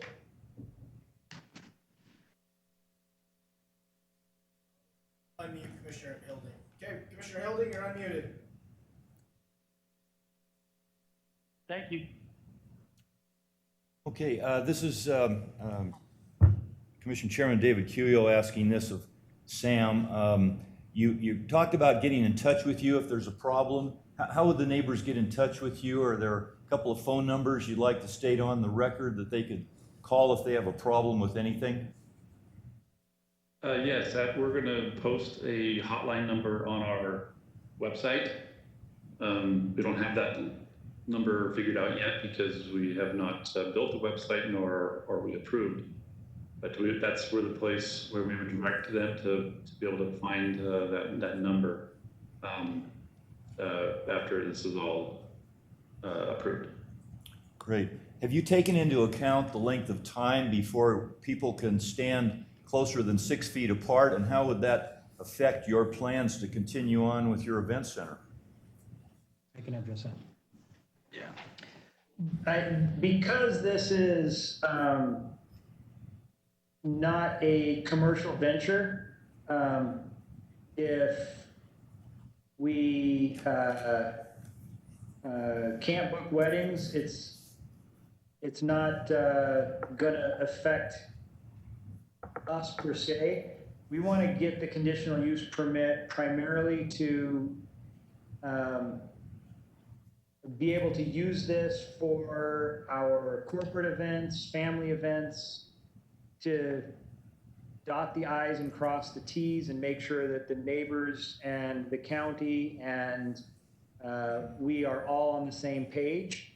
We're hoping that events can come back, but if they can't and we can't hold events for a while, it's not going to create much of a concern for us, because it's, those events are not dependent upon us for success, if that makes sense.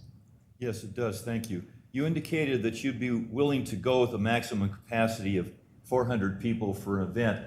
How would you enforce or police that?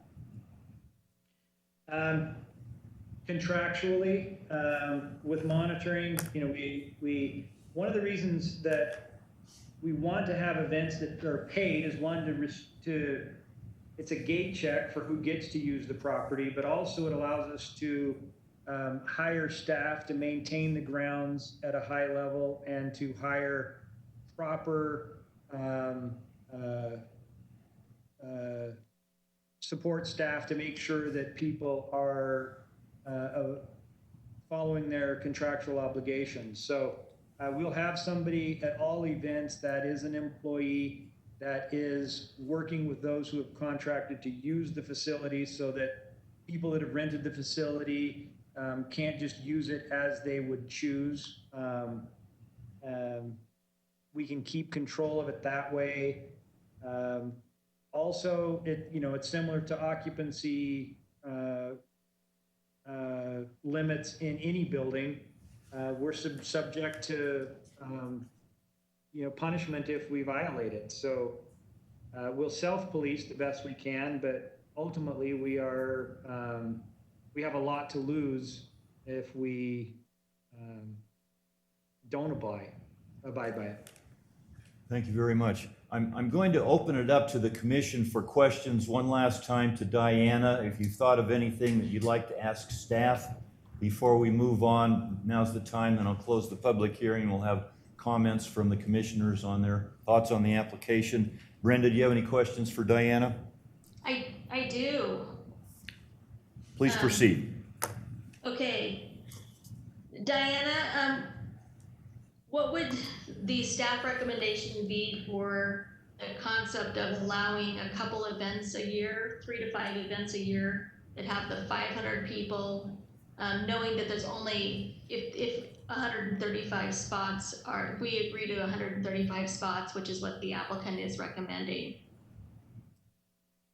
Commissioner Blittner, I think that if we're going to allow the 500 events, you could limit the number of those events. We can put it on the form for them. You could also limit those events to daytime events, not the evening, which I see Orville shaking his head yes. And then, I mean, you have the opportunity to have events limited, we could limit the number in the conditions. The parking, you could increase it slightly, or you can increase it what we recommended. That's totally up to you guys what you would like to do. Have we in the past, Diane, thank you very much. Have we in the past ever asked the applicant or the person to limit the number of cars contractually? Like my company's looking at an event place and we can only have so many cars, and so we're gonna carpool. Do we ever limit them to the number of cars that matches the number of parking spots? Commissioner Blittner, we have not. If it's their contract, then we don't really ever see that contract. So we have no way of enforcing that. We can limit the number of people and add parking to address those issues. Okay.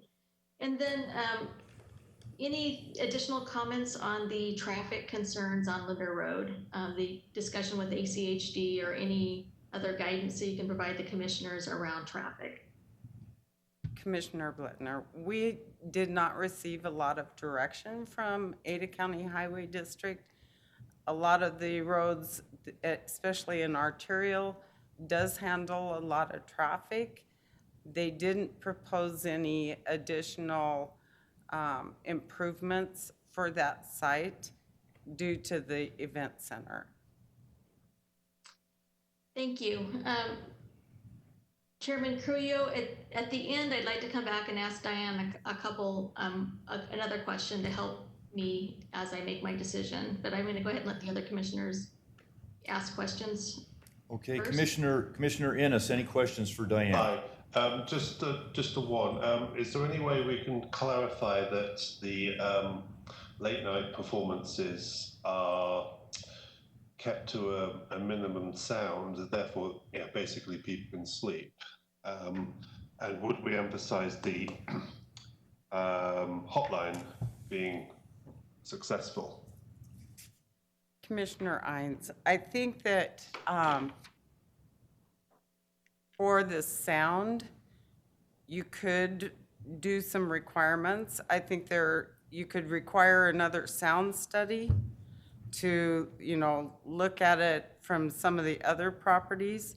You could always table the application to allow that to happen and involve some of the people that live across the road.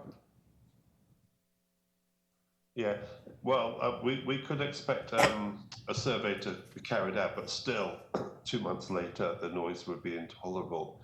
So is there something we can write down that would demand that it would be kept down to a minimum?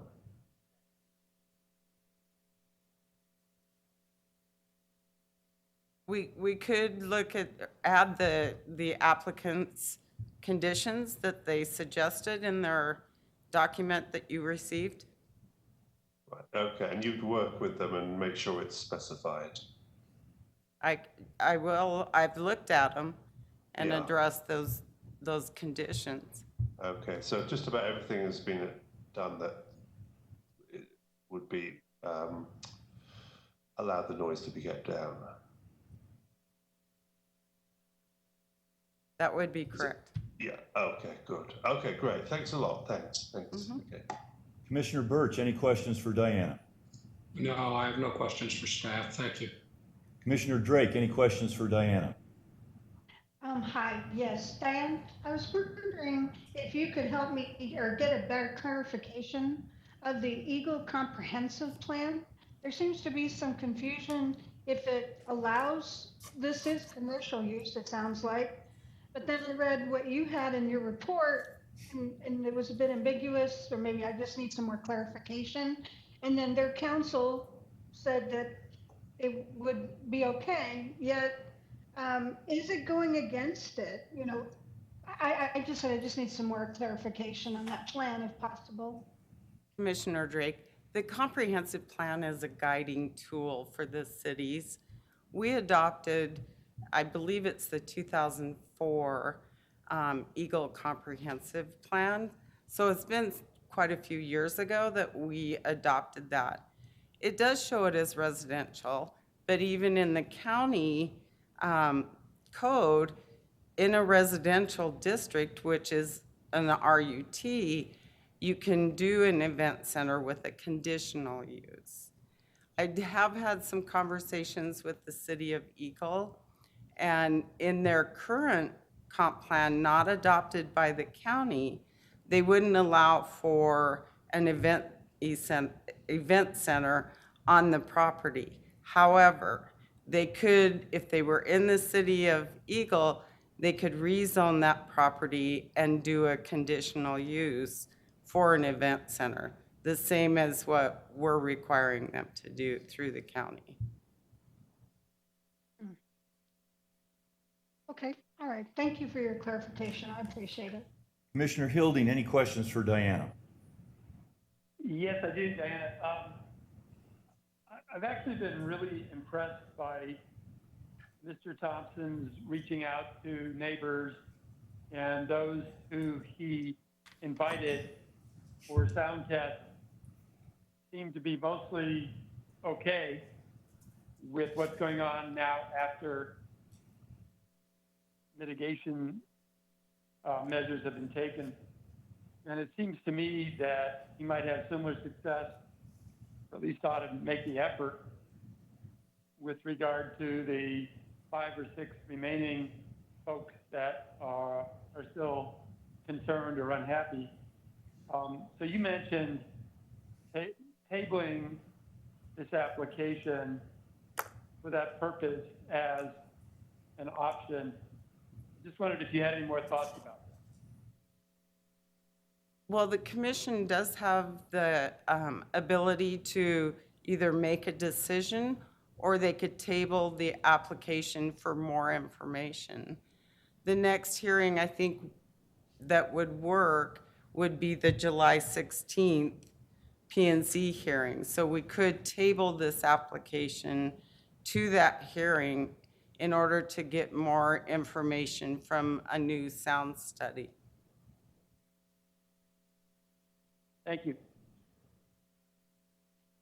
Okay, I'm going to close the public hearing and open it up for comments from the commissioners on the application. Any final thoughts you might have? Commissioner Blitman. I had a couple more questions for Diane, if that's still appropriate.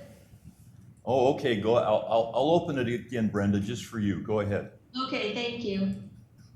So Diane, if this is approved tonight, does this go to Ada County Commissioners, or is it something that doesn't go to Ada County Commissioners? Commissioner Blitner, Blitman, sorry. It is a P&Z decision. However, if anyone wanted to appeal it, at that time, it would go before the board. And then as we're having our discussion, would it be possible to put the, provide the 8 conditions later on? The 8 conditions or the 9 conditions that the applicant said that they wanted to add in for the noise or in the noise conditions. So the applicant listed those 9 things on a slide, but I don't have that in my paperwork. The 9 things that they wanted to agree to. Commissioner Blitman, that was actually a response letter from the applicant. Okay. I believe they posted it on the website and it was also sent to you by email. My list only has 8 though, Diane. Okay. The list that I have doesn't match the slide that was presented. I know. Yes, I'll bring that up. Perfect, thank you. That's the end of my questions. Okay. Any last questions for Diana from the commission members? Just raise your hand and speak. All right. Now I will really close the public hearing and open up the floor to commission members for comments on the application. Commissioner Blitman. My comments is I'm leaning toward approval. I certainly would like to see some of the sound, those neighbors that weren't involved in the sound study. I'd like to have an opinion or opportunity for them to be involved. I don't know if it's worth it to table it to get them involved because of the other sound studies that were done with people that were in that area, but it certainly is something I'd like to consider. So I would like to limit the number of occasions that they can have 500 people. And I'm okay with having less parking spots if there are fewer events that have the 500 people. So the, up to 5 a year day events, that would be those certain 5 events that could be over 500 people. And I'd like to see all 9 of these conditions added into the conditions, as well as the other recommendations that Diane made to remove condition number 28 and then change the time on condition 26. So that's where I'm thinking. Okay, well, Brenda, keep all that in mind if you make a motion. Okay, that's what I'm thinking. All right, Commissioner Innes, do you have comments on the application? Just basically that we need to keep an eye on the noise levels and make sure that they keep to the word, basically. Commissioner Birch, comments on the application? Speaking candidly, despite the good faith and extraordinary efforts of the applicant to mitigate potential negative effects, I believe that the problems presented by an event center in a residential neighborhood of this caliber and in this setting are frankly insurmountable. Gatherings of people in a celebratory mood who have the ability to consume alcohol on the premises are going to be loud and they're going to be largely uncontrollable. Under the circumstances, I think the proposed project is not compatible with an estate residential designation here, and I therefore am not going to be able to support this project. Thank you. Commissioner Drake, comments on the application? Hi there, yes. I'm feeling the same way as Commissioner Birch. It seems like it was always intended to be a commercial event center. I mean, contrary to what they were saying, that, you know, it was just for a gathering of, you know, friends and family. It just seems to me, I'm not sure you could mitigate. I'm still not sure, you know, about the mechanisms that are in place for enforcement. It's a lot of people on a, you know, with the noise levels and everything that, you know, Commissioner Birch was mentioning. I'm just not sure it's conducive for a neighborhood. So I'm not sure I would be voting for it as well. Thank you. Commissioner Hilding, comments on the application, please. Yeah, thanks. This was a very odd item to think about. It just, nothing makes sense to me. It is a beautiful event center. I could see how it would be a real community amenity. It was built, constructed in an odd way. Again, the speculative nature of it. I'm not sure I buy that it was, that he's all about this is all about him wanting to just share this pretty place with other people. I guess if he could pretty much make everybody happy, and he seems to be pretty good at that.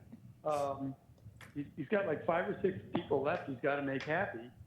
And, you know, if he came back in July and everybody was pretty much okay, then maybe I'd be okay. I could vote for it. But I sure feel badly for people like Mr. Gibson, who have been there for 25 years on top of the bluff and being subjected to this completely unexpected change in their neighborhood.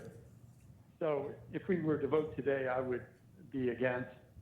I guess I'd be open to the idea of tabling it and seeing if Mr. Thompson can pay off enough people in the neighborhood to so that nobody is upset about it anymore.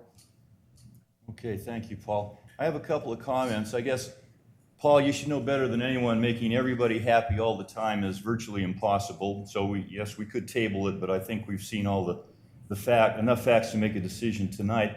I think that $15,000 price tag is pretty much going to assure you're not going to have any drunken food fights from the folks who are in this establishment, which I think is one of the classiest things I've ever seen. And if you can't have something like this in the middle of a 100-acre property, then we never will have one again. And so I think we've all gotten all our questions answered, and the floor is now open for a motion. Anyone? I can't make it. I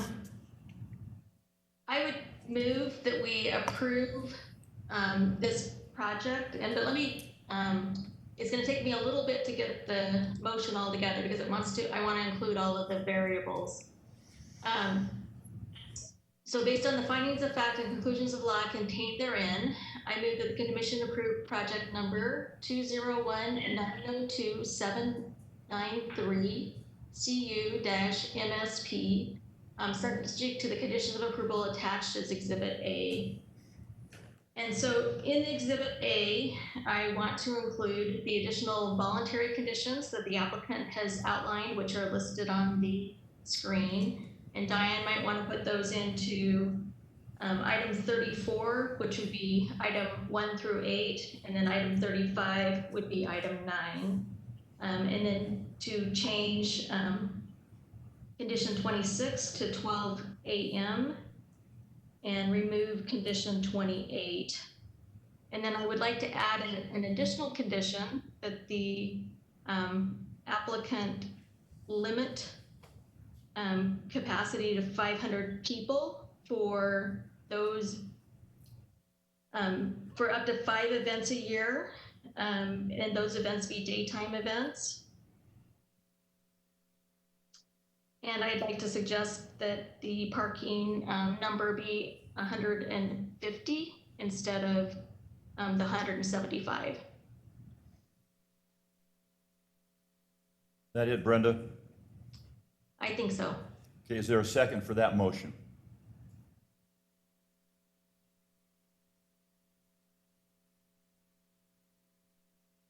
All right, hearing none, the motion dies for lack of second. Is there a different motion?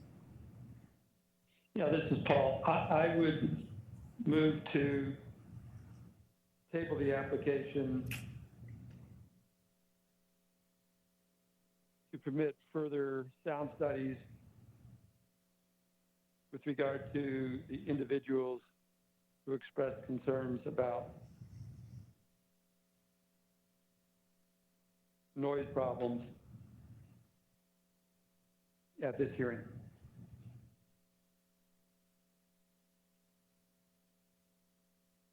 Is there a second for that motion? I'd like to talk about it a little bit. I could We support need a, that Brenda, we need a second before we can discuss. Is there a second for that motion? Okay, if I can second it, I'll discuss it. Are you seconding the motion, Brenda? Seconding the motion. Okay, seconded by Commissioner Blitman. Go ahead, Brenda, discussion.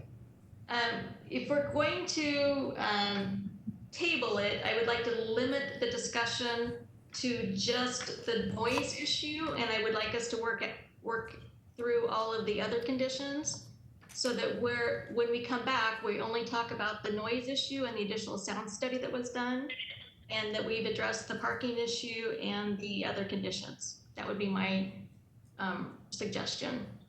Commissioner Birch, are you willing to amend your original motion to meet Brenda's concerns? Paul Hilding, that was my motion. Oh, sorry. That's why I said it the way it was. The motion was made by Commissioner Hilding. Sorry, go ahead, Paul. Yeah, that's the way I worded it, the way I did, is to permit further sound studies. But I do want to, I don't know if we need staff advice on whether what I'm proposing is procedurally correct. I mean, can we just limit it to the people who expressed objection, or do we have to say that people, within a certain perimeter of the property will be given notice and permitted to be invited to the sound study? I'm not sure procedurally what I'm saying is correct, but the idea is that I certainly want the folks who made the effort to express their concerns tonight have an opportunity to participate in sound studies, particularly because they weren't invited last time around. So, Commissioner Hilding, I guess I would suggest that we table it as Commissioner Blitman suggested, to deal specifically with the noise issue, and then phrase your conditions so that the applicant has an opportunity to conduct additional outreach and sound studies to work with those neighbors that have concerns. Because I think you want to give the applicant the ability to work with those people, and then we want to have the public hearing, the opportunity to come back and talk about those sound issues. Commissioner Hilding, would you like to withdraw your initial motion and in favor of making a new one if Commissioner Blitman will withdraw her second? Well, I'm not sure we need a new motion. What Jason said, I think, is that we can just limit public discussion on the sound issues, and then we can let the applicant and the staff, based on the comments that we've had during this meeting, work out the parking issue and the capacity issues. And they could probably clean that up between them, and then they could give us back something that is more clear. But what I don't want to do is open up the public testimony to every issue that's out there. We want to limit it just to the initial motion read that. Yeah, this is Paul Hilding. Yeah. So again, I'm reading from my notes. What I said was motion to table to permit further sound studies with regard to the individuals who are still objecting to noise levels. I mean, So, I can tell you. you know, that's my proposal, and I guess I could say specifically to permit further sound studies for those individuals, if the word specifically helps. Who's involved in that second sound study? Okay, Paul, I'm getting some input from Diana indicating that if you will amend your initial motion to just include the people who are upset about the noise to be included in the next meeting and table it on that condition, I believe that would be acceptable. Wonderful. Brenda, will you second that? I will second that. We just want to limit the public testimony to the people that have provided testimony today. That is correct. No. Mr. Chair. Oh, Lord. Yes? So, Mr. Chair, I would recommend you don't want to limit to just those people who testified today. We're going to hold another public hearing. We're going to limit the scope to the topic of sound and noise, but not limit it to just the people that testified today. Because the applicant, the goal is for the applicant to work with a multitude of neighbors and additional neighbors that may have concerns. And some of those people may not have been here, and we do want to hear what they have to say. So I think just limiting the testimony to noise is what the motion should be. Yeah. Okay, let me try my motion one more time. Go ahead, Paul. How about I move to table to permit further studies, particularly with regard to the individuals who are still objecting to noise level. That doesn't exclude others who might. So Paul, you've withdrawn your original motion in favor of the one you just spoke. Correct. Okay, Brenda, will you withdraw your original second, and would you like to second in favor of what Paul just motioned? I will withdraw my original second, and I will be in favor of what Paul, the motion that was just made, and with the staff clarification that means that our public testimony will be limited to the noise issue or concerns. Okay, I'm going to go individually to ask for your vote on that motion. Commissioner Blitman. Yes. Commissioner Innes. Yes. Commissioner Birch. Commissioner Birch? I'm sorry, you're asking for whether or not to support? I'm asking for your vote I on would the not last support motion. that, no. Was that a yes? And the answer is no. Okay. Commissioner Drake. I am against. Go ahead, sir. I'm also against. Yes, hi. I don't know. I'm not sure if I was heard. This is Commissioner Birch. I am against the last motion. Okay, Commissioner Drake. I am also against that last motion. Commissioner Hilding. I hope you vote for it because you made the motion, Paul. I just wanted to waste everybody's time. I am in favor. And Commissioner Cuyo is in favor. So that's 4-2 in favor. That motion, strange though it was, passes. We're taking a 10-minute break to collect our thoughts and go to the restroom. And thank you.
Sure, just a second here, I'll bring up the document. Yep.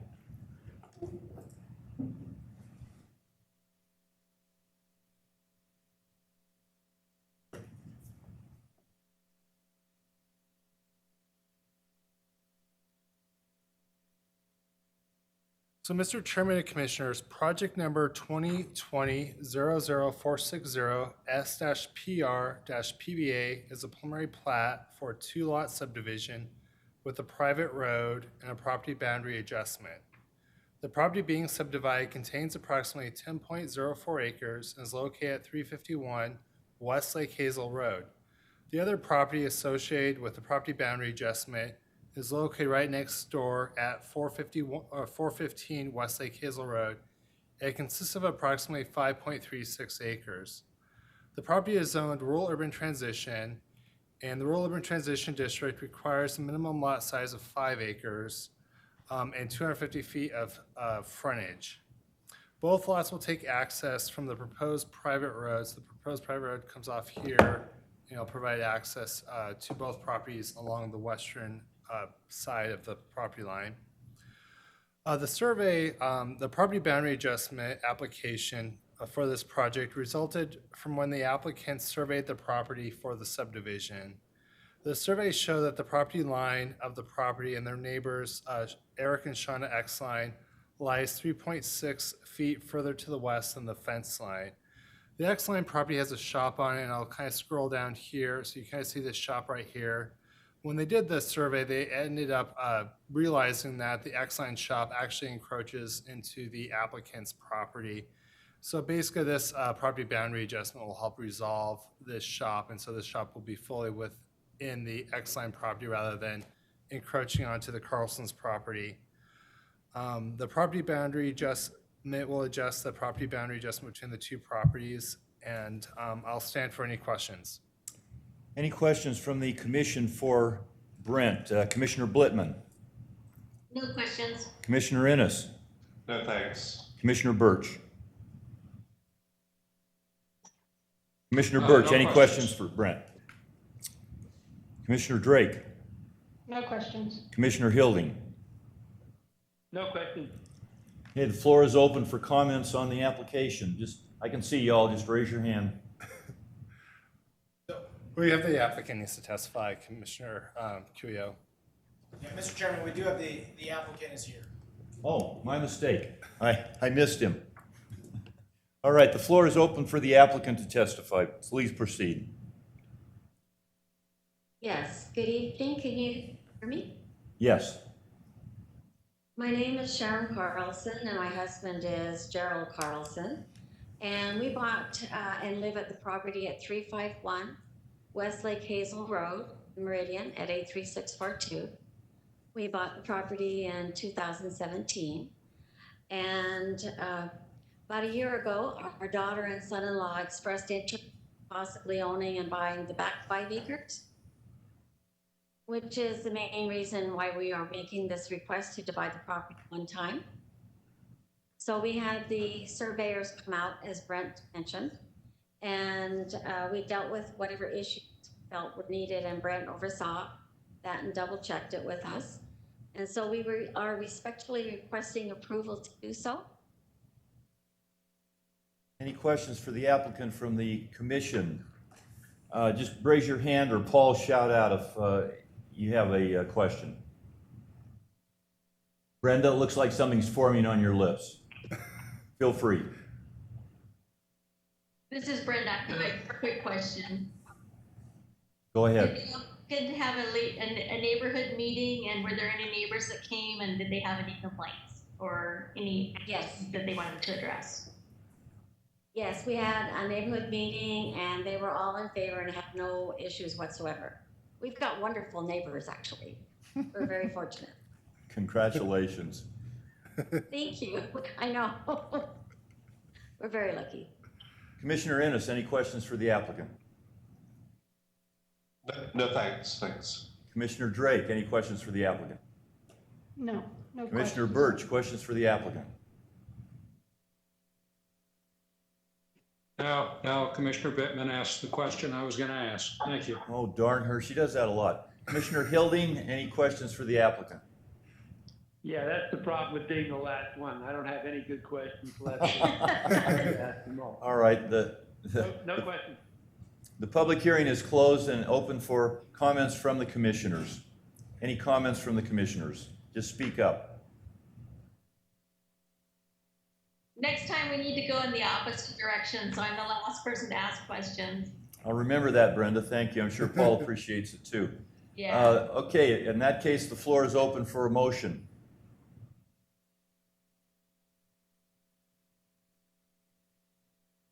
Commissioner Blitman, you got a motion? Yeah. Go ahead. I want to make sure I've got the right one here.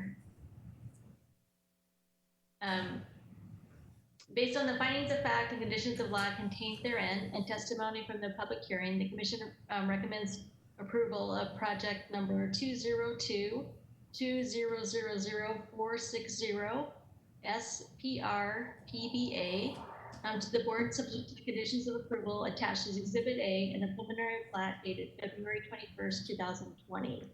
And just have staff make sure I got all that right. Is there a second? Just speak up if you want to make a second. I second. This is Commissioner Birch. I second. Too late, Jim. Gwen got in ahead of you. I second. Motion to approve made by Commissioner Blitman, seconded by Commissioner Drake. All those in favor? Aye. Aye. All right, the motion passes. Aye.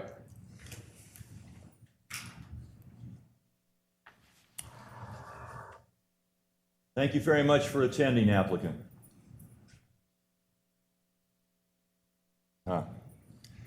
Okay, on to number 3. Looks like, Jason, you're presenting that to us? I am. Wow. You just. All right.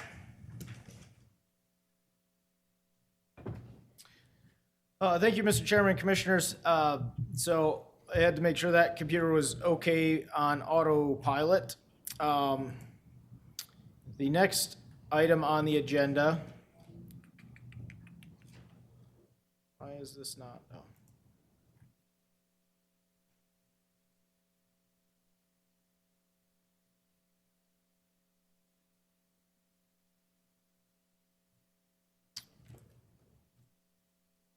Okay. So the next item on the agenda is application 202000432 ZOA. It is a zoning ordinance text amendment made by Ada County to amend Title 8, Chapter 3 pertaining to the Flood Hazard Overlay District. This is an overlay district that regulates what can and cannot happen in the floodplain designated areas. This text change, the zoning ordinance text change, does include the adoption of new maps. FEMA has done an extensive study, and we are required to adopt the new maps by February by June 19th, in order to remain eligible in the flood, the National Flood Program. So the purpose of this change was to incorporate numerous comments that we had received over a long period of time of changes to make to the floodplain ordinance, as well as updating the maps. The process that we went through, so FEMA has quite a bit of input, and the state floodplain administrator has quite a bit of input into what it is that we do. And so staff worked closely with both FEMA and the state in reviewing the text changes that we were making. There were quite a bit of definitions that were missing, and several required pieces of the required National Flood Insurance Program documentation that we needed to include into our ordinance. There were also clarifications made regarding the process, and as well as specific applications, application types that were made as well. And there are several higher standards that we are looking to adopt. So this would include the lowest floor being 1.5 feet as opposed to 1 foot above base flood elevation. Although this seems like a minor change, and it could be perceived as an owner's change for somebody building a house to have to raise it up an additional foot. However, when it comes to flood insurance, the homeowner, if they build to 1.5 feet, will get credit for 2 feet. And so their insurance premiums are lower. It also is a higher standard, which we get credit for as a community for adopting additional higher standards, so that across the board, the flood insurance rates of those people in Ada County are lower if we accrue enough of these points for the community rating system through these higher standards. And then we also added some clear corrective procedures and how to address issues that happen in the floodplain. I will say we haven't received any public comment in regards to these. We did hold an open house. So the city of Boise, Eagle, Meridian, Star are all adopting these new maps. And we did have a combined open house with several of those communities several months ago when we could have open houses in the beginning of March. There were several others scheduled, but unfortunately they were canceled. We have posted the information on our website to direct people. We have answered quite a few questions about the map changes.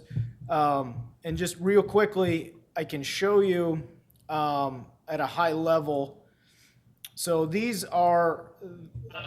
is the map change that's going to take place. The map changes are only along the Boise River, is an important distinction. And then, so all these colored areas are where the flood zones are changing. So for example, the red it's floodplain. It was formerly outside, now it's inside. The purple is now it's outside, it used to be inside.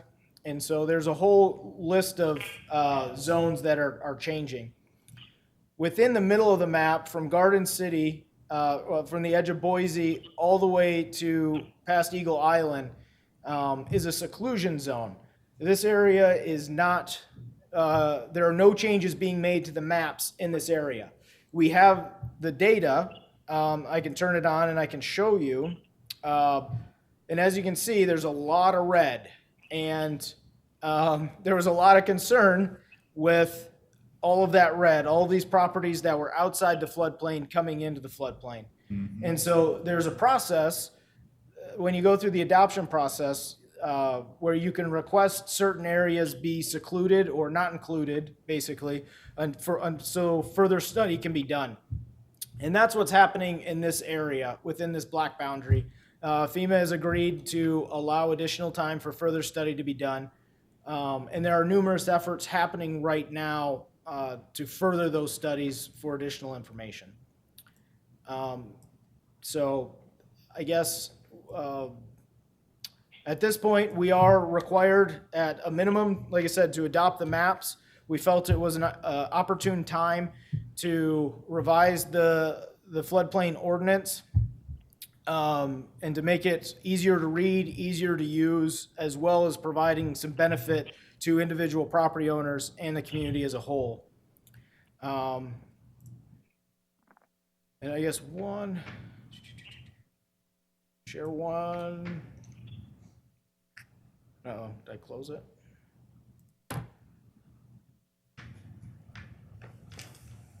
So I do need to add an additional item into the record.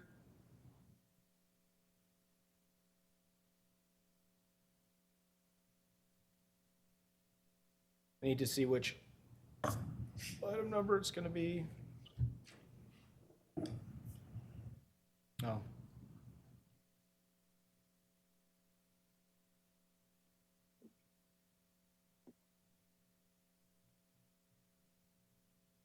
So it will be item number 9, and that is a red line version of the land use code or the overlay section that was started on. It was not completed.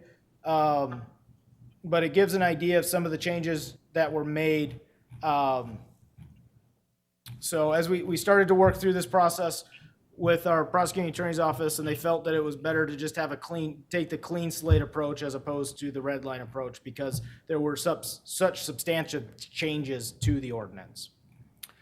And with that, I would stand for any questions.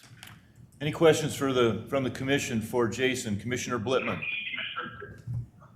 How does this impact, thank you very much. How does this impact an existing homeowner whose house is built and it's been there for 10 years? Like, how does this impact an existing homeowner?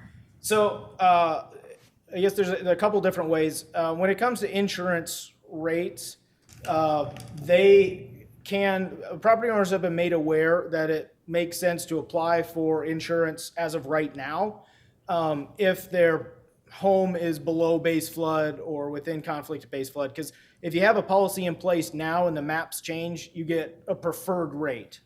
And so it shouldn't impact them in that regard. We also, in our land use code, have non-conforming property standards, so that a property that was built and legally constructed, meeting today's standard, if the code changes, it's still considered legal. So there would be implications if they were to come in and do an addition, or if a change of use were to happen on the property, where they would have to come into compliance with the current code.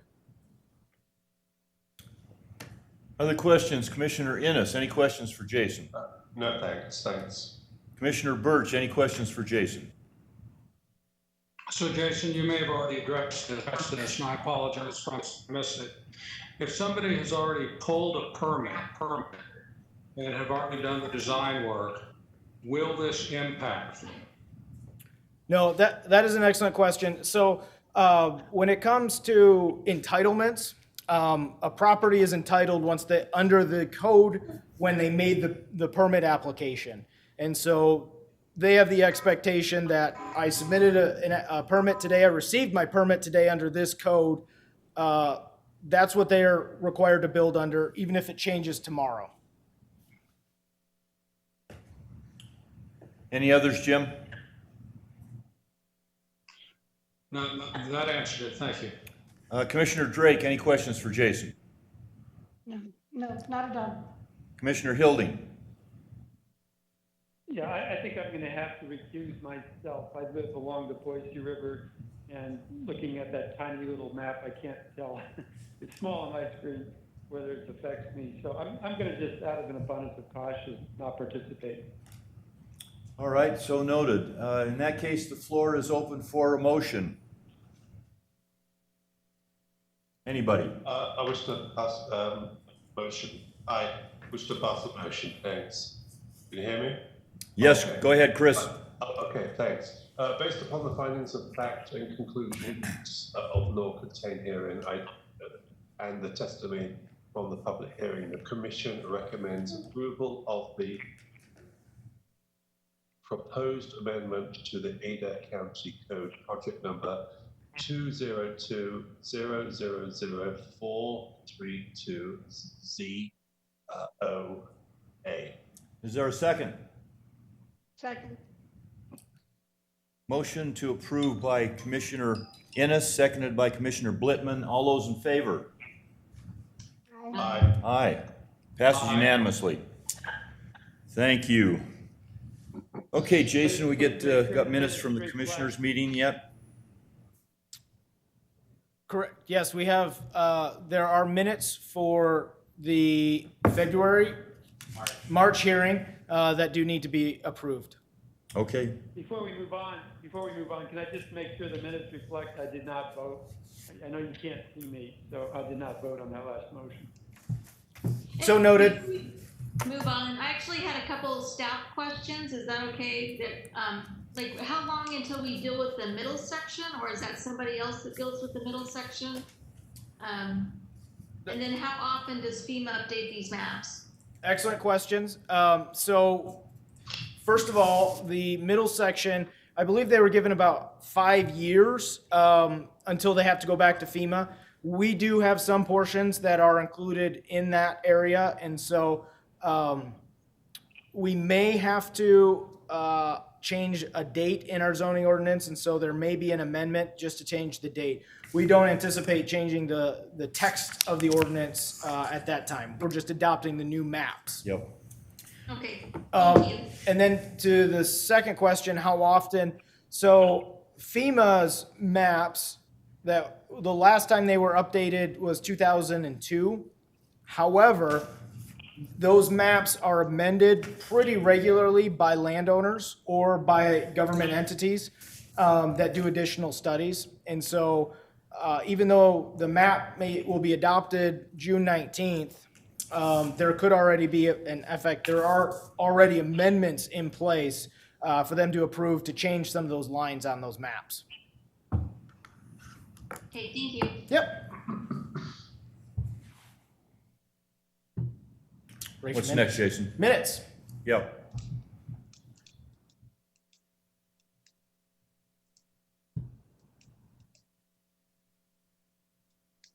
Proceed. I guess, are there any changes to the minutes? We need a motion to approve the minutes from the March meeting. Need a motion to approve the minutes from the March meeting. This is Brenda. I read the minutes and I move that we approve the minutes for as they were written from the March 12th, 2020 meeting. Is there a second? Second. Motion to approve the minutes by Commissioner Blitman, seconded by Commissioner Innes. All those in favor? Aye. Aye. Aye. Passes unanimously. Thank you. Excuse me again, because you can't see me. I'm going to have to abstain from that vote as well because I was not here for the last meeting. Okay, Commissioner Hilding abstained. Commissioners Cuyo, Blitman, Innes, Birch, and Drake. Gwen, you weren't there for that meeting either, were you? Gwen? I was just going to say that, no, sir, I was not. Okay, Commissioners Drake and Hilding have abstained. Commissioners Cuyo, Blitman, Innes, and Birch voted yes. Thank you. Okay, so I believe the next item on the agenda is a review of the Borah County Commissioner meeting, which happened last week on May 6th. So there was a final plat for the Owl subdivision. It was a 4-lot subdivision, Swan Falls and King Road out by CUNA. So this was approved, I believe, in 2018 is when the preliminary plat was approved. So they've put in all the infrastructure and are ready to sell off the lots. And so the board did approve that final plat. The next item on the agenda was a zoning ordinance map amendment and development agreement for 2.6 acres located in the Southwest Residential District and changing it to the C2. You may remember this application as it included the McDonald's and another commercial store. I do remember it very well. And so Planning and Zoning's recommendation was ultimately a denial. I believe it was a 3-3 split vote. So the applicant did make quite a few revisions to the site plan based on the comments that were heard at the Planning and Zoning Commission. And ultimately, the board decided for approval, they voted for approval of the subject property and the subject application. The next item was a 2-lot subdivision out off New Hope up in Eagle, close to the Ada County, Canyon County boundary, to divide a 10-acre parcel into 2 5-acre parcels. Planning and Zoning Commission had recommended approval. This was a family splitting it for a family member, I believe, to live on the property as well. And the board approved that project as well. And then the last item on the agenda was for the White Rose subdivision. It was a preliminary plat. And this was the subdivision that was kind of an extension of an existing subdivision that had one road going in. It contained one existing house on a larger lot and then several smaller lots. And the board ultimately did approve that application as well. And so I don't know, are there any questions about those applications? Any questions for Jason on the board minutes? Apparently not.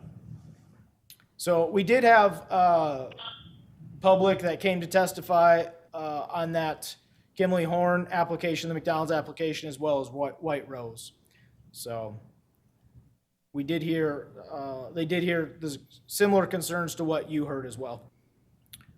Not as many, but McDonald's open for business yet? not yet. Not yet. Let me know, man, because I've been craving a Big Mac, so let me know. So I will say also with that application, the board did require some additional screening. There were some key things that they did change. So one was additional screening on the north side, requiring mature trees to go in to help block the light and sound almost immediately. And then the other thing that they did is they required the 10-foot multi-use trail along the front road frontage as opposed to the sidewalk. The applicant had testified that, that they were willing to do that, that they didn't, it was basically an additional foot, and the board made sure that they were willing to do it by adding it as a condition of approval to make sure it gets done. Okay. Thank you. Okay, thank you. Anything else? I don't have anything else, Mr. Chairman. I will unilaterally say we are adjourned. Thank you for your attention. Thank you very much. I know this was a unique